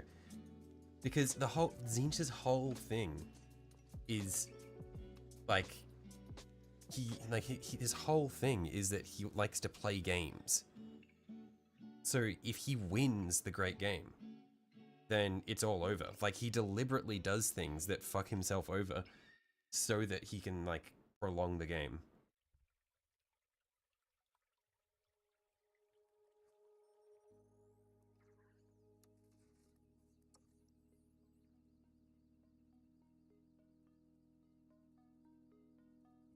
It's like how Tzeentch's favorite guy is Ahriman,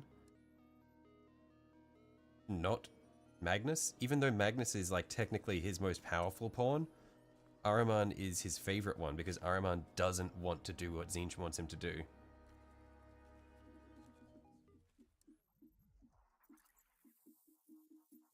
Where, like, you would imagine that, like, the other Chaos Gods would tend to favor their strongest pawns because they're their best pawns towards winning the game. But Tzeentch doesn't give a fuck about winning the game. If he gave a fuck about winning the game, all he'd do is focus on his strongest units. But he doesn't.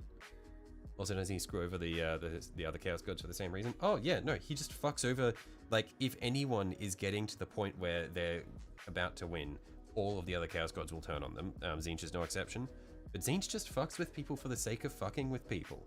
Like when he had the Changeling put a Nurgling on Khorne's throne so that when Khorne sat on him, the Nurgling would be like a whoopee cushion.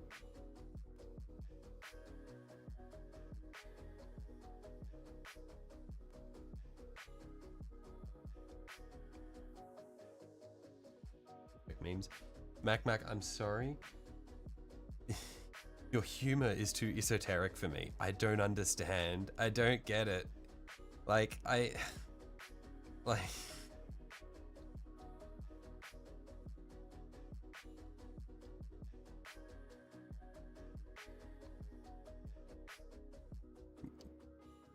Like, I understand what you find funny about it. I see the bit that I know what you find funny about it, but it just doesn't click for me. This Gen Alpha shit.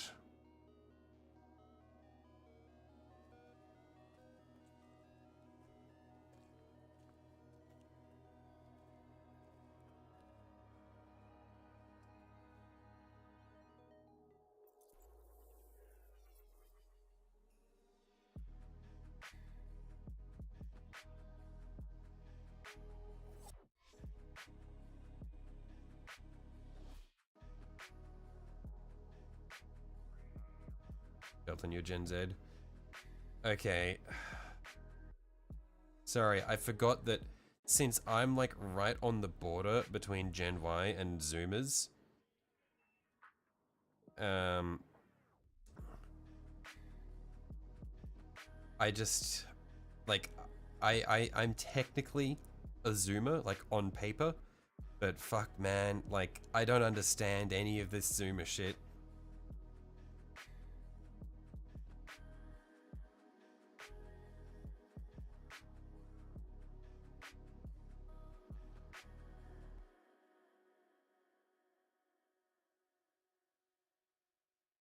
Is Gen Alpha 2 years old now?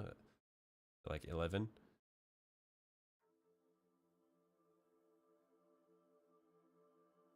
He's saying Talau but misspelling it, so it's Palau. I see.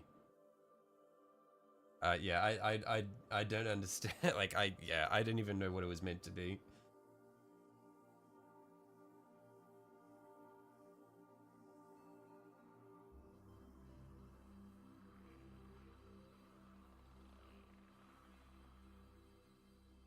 Okay, now we can do the head finally. So parts 1, 2, and 3.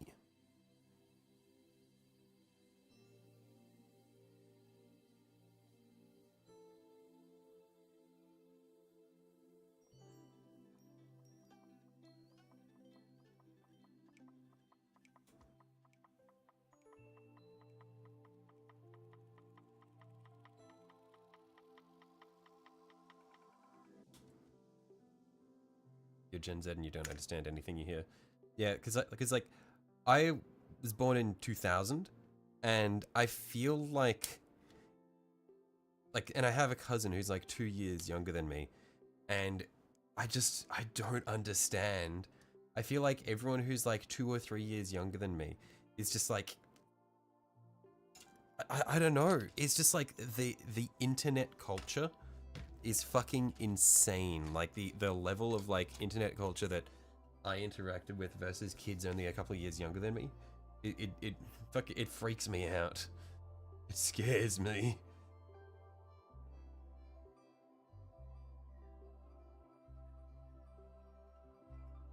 It might also be because I grew up as a gamer with a hard R. Like I've always been a gamer.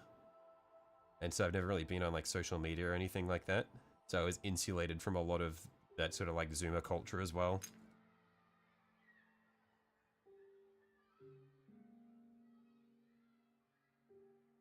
Love MLG videos. See, that was my sort of That was my brain rot, was MLG videos and YouTube poops.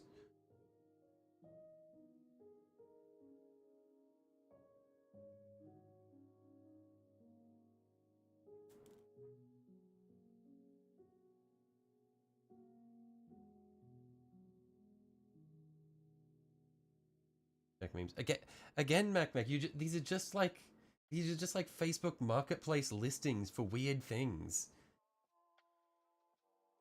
Like, like I like what? What is? I don't get it.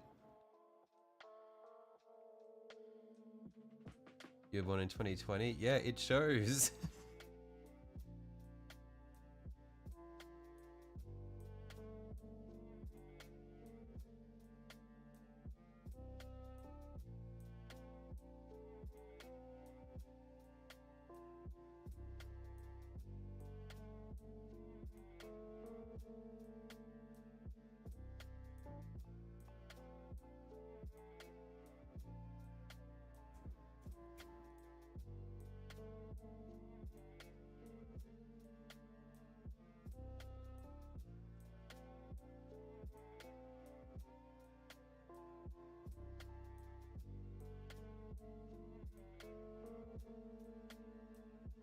There's always been brain rot since the Stone Ages. Oh, of course.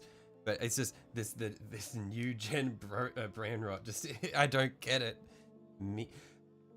It's just Facebook Marketplace.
You're a Facebook Marketplace? I can't recover from that. That is irreparable harm done to my psyche.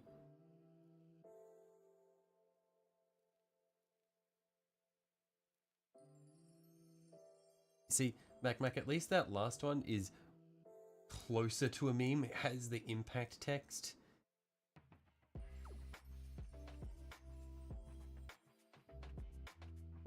Oh my god, what is happening? This is just the memes channel is just getting spewed into.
Don't ever put me in a situation. Yeah, see, I liked that one. That one was good.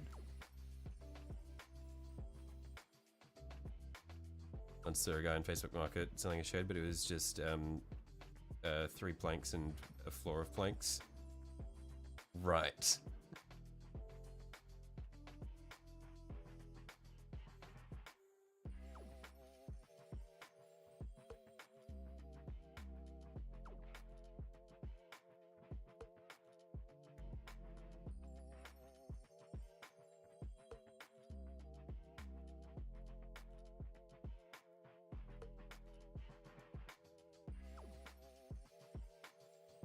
Dank Reddit Mario memes that make you the funniest guy in the group chat.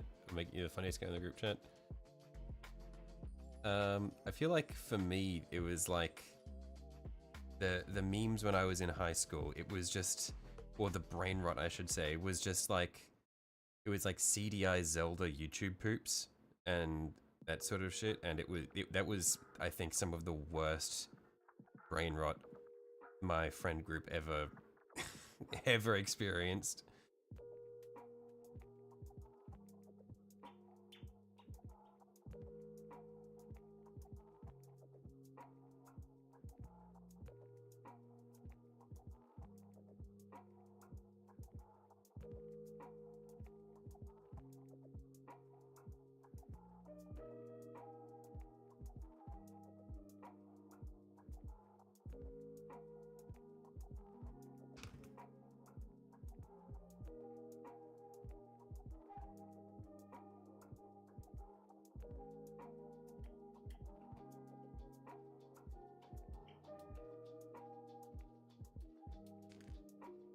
Okay, so how do we do this? We stick the head together and then put the tongue in, or we put the tongue in and then stick the head together?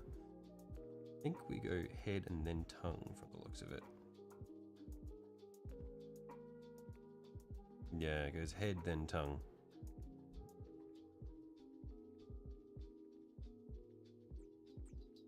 Yep, okay.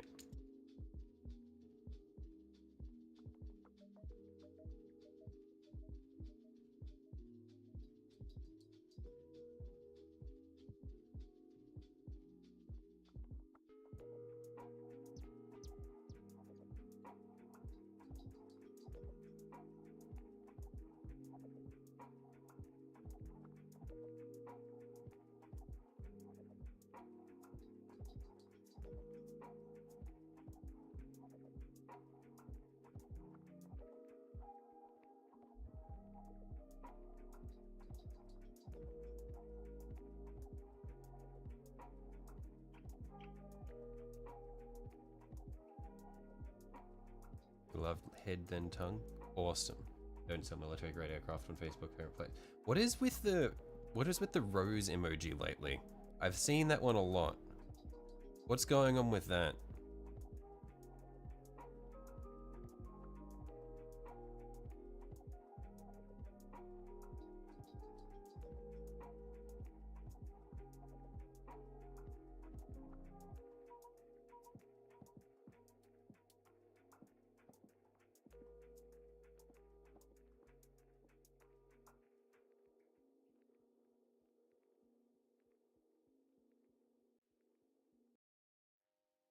You British or Australian? I'm Australian.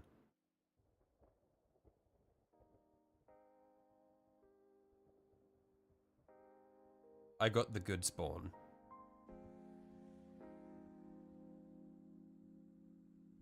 This represents sadness. Right. Yeah, I feel like the wilting rose has become a, like, I've only started seeing it being used a lot in like the past couple of weeks.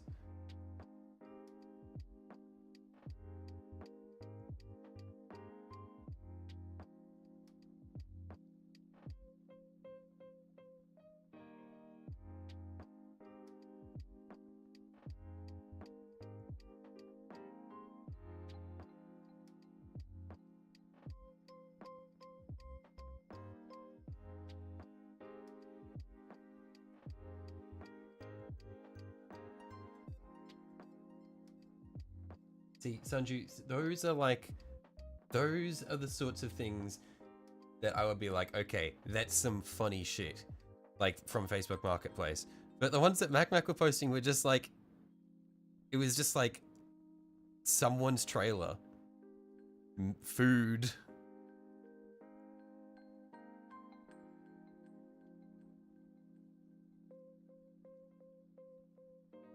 You know about that? You heard that we've got spider season there. How's that time of year down there? I don't know. I've never heard of someone refer to something as spider season. Like, we have spiders, but they're pretty chill. Like, you rarely encounter dangerous ones, because it'll be like pretty much like the most spiders that we'll encounter are like huntsmans. So they're like the big ones that eat other bugs, or they'll eat like cockroaches and stuff, and they run around. We've actually had a couple of encounters with huntsmans on stream. This is a while ago, but where they just like walk onto my desk.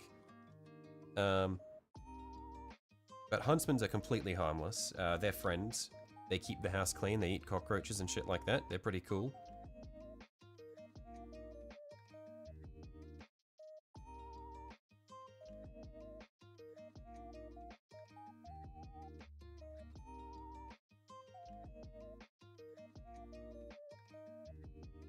As long as they don't go in my bed, I'm chill with them. Just looking for bugs? Yep, they just walk around, they just look for bugs.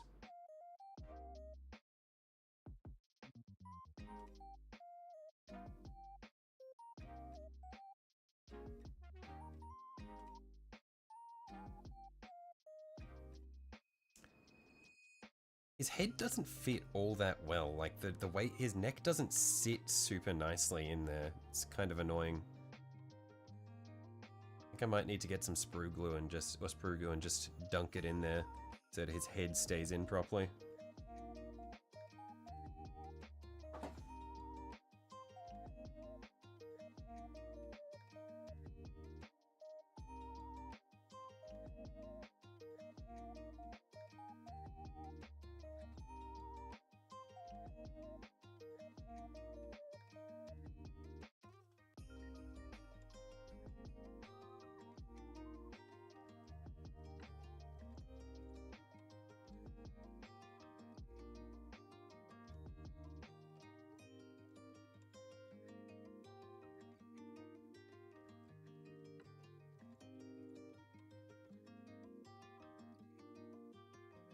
Yeah, let's just see if we can... Maybe what I'll do, I'll pull that back out. And we'll just... Oop, we'll just dollop some sprue glue in here.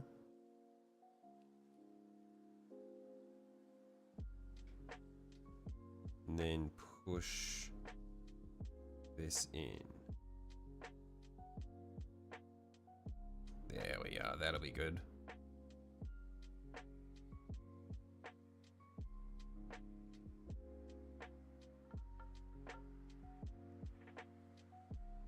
Maybe have him look off to this. No, that causes issues with the way his head sits.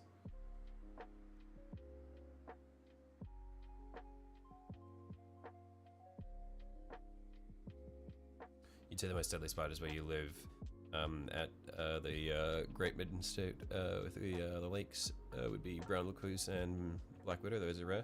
Black widow is the redback, isn't it? Because we've got a lot of redbacks in Australia. You don't encounter them that much, but they're around. And then otherwise it'd be like funnel web spider. But again, you rarely encounter funnel webs where I am.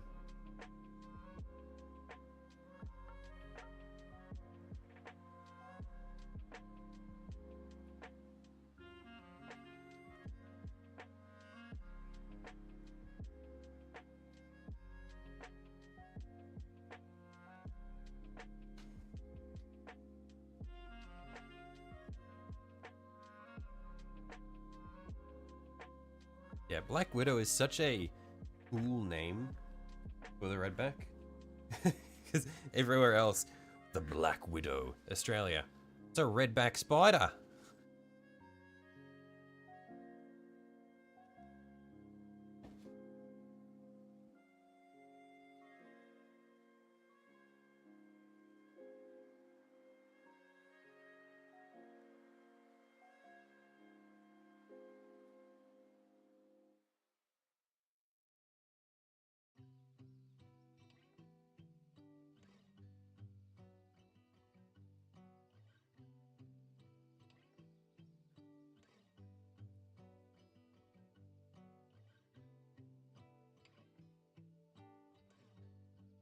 in the head of that swivel, like on an action figure? Is it stuck in place? No, it's stuck in place. There was a little bit of play to pose it beforehand, but it doesn't have a ball that lets you clip it in and swivel it around.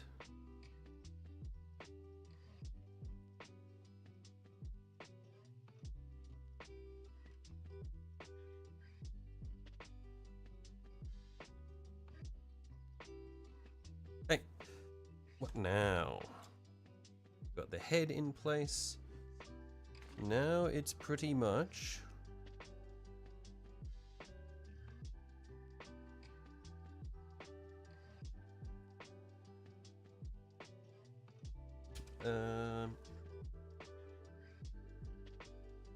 pulling the arms down and then gun and the other arms. Still a decent bit to do on this guy, although I'm... What time of... Oh, wow, geez, okay. Might be running out of time. What I'll do is we'll glue his front arms on so that he has some stability. I believe these are going to have to go like this. Yeah, we'll glue his front arms on to give him stability, and then I might have to call it.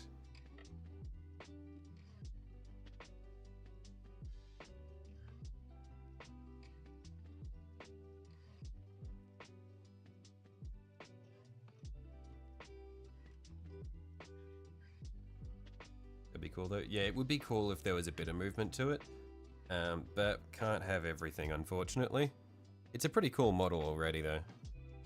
And also an issue you encounter with it having swivel is it means you'd need to paint the whole neck. So that it looks painted no matter how it swivels. And also the friction can then cause it to wipe paint off as you spin it.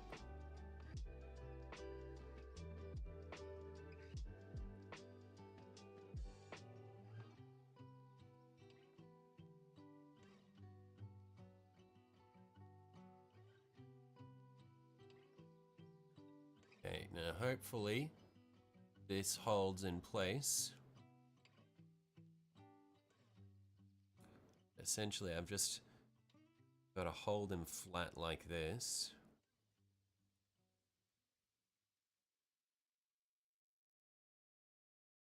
Oh, actually. Is he left or right-handed? He's right-handed. Fuck! I might actually disconnect this arm. And what we'll do is we'll paint the... We'll attach these after the fact because I might be able to implement him in with his base in a really cool way where we have rocks that he's climbing over. And if that's the case, then we want to have these arms lifted up so that they'd be on top of a rock.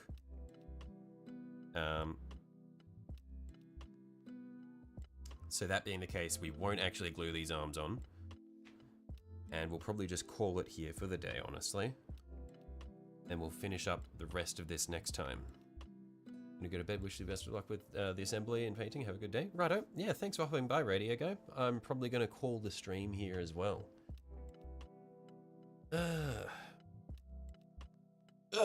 Righto.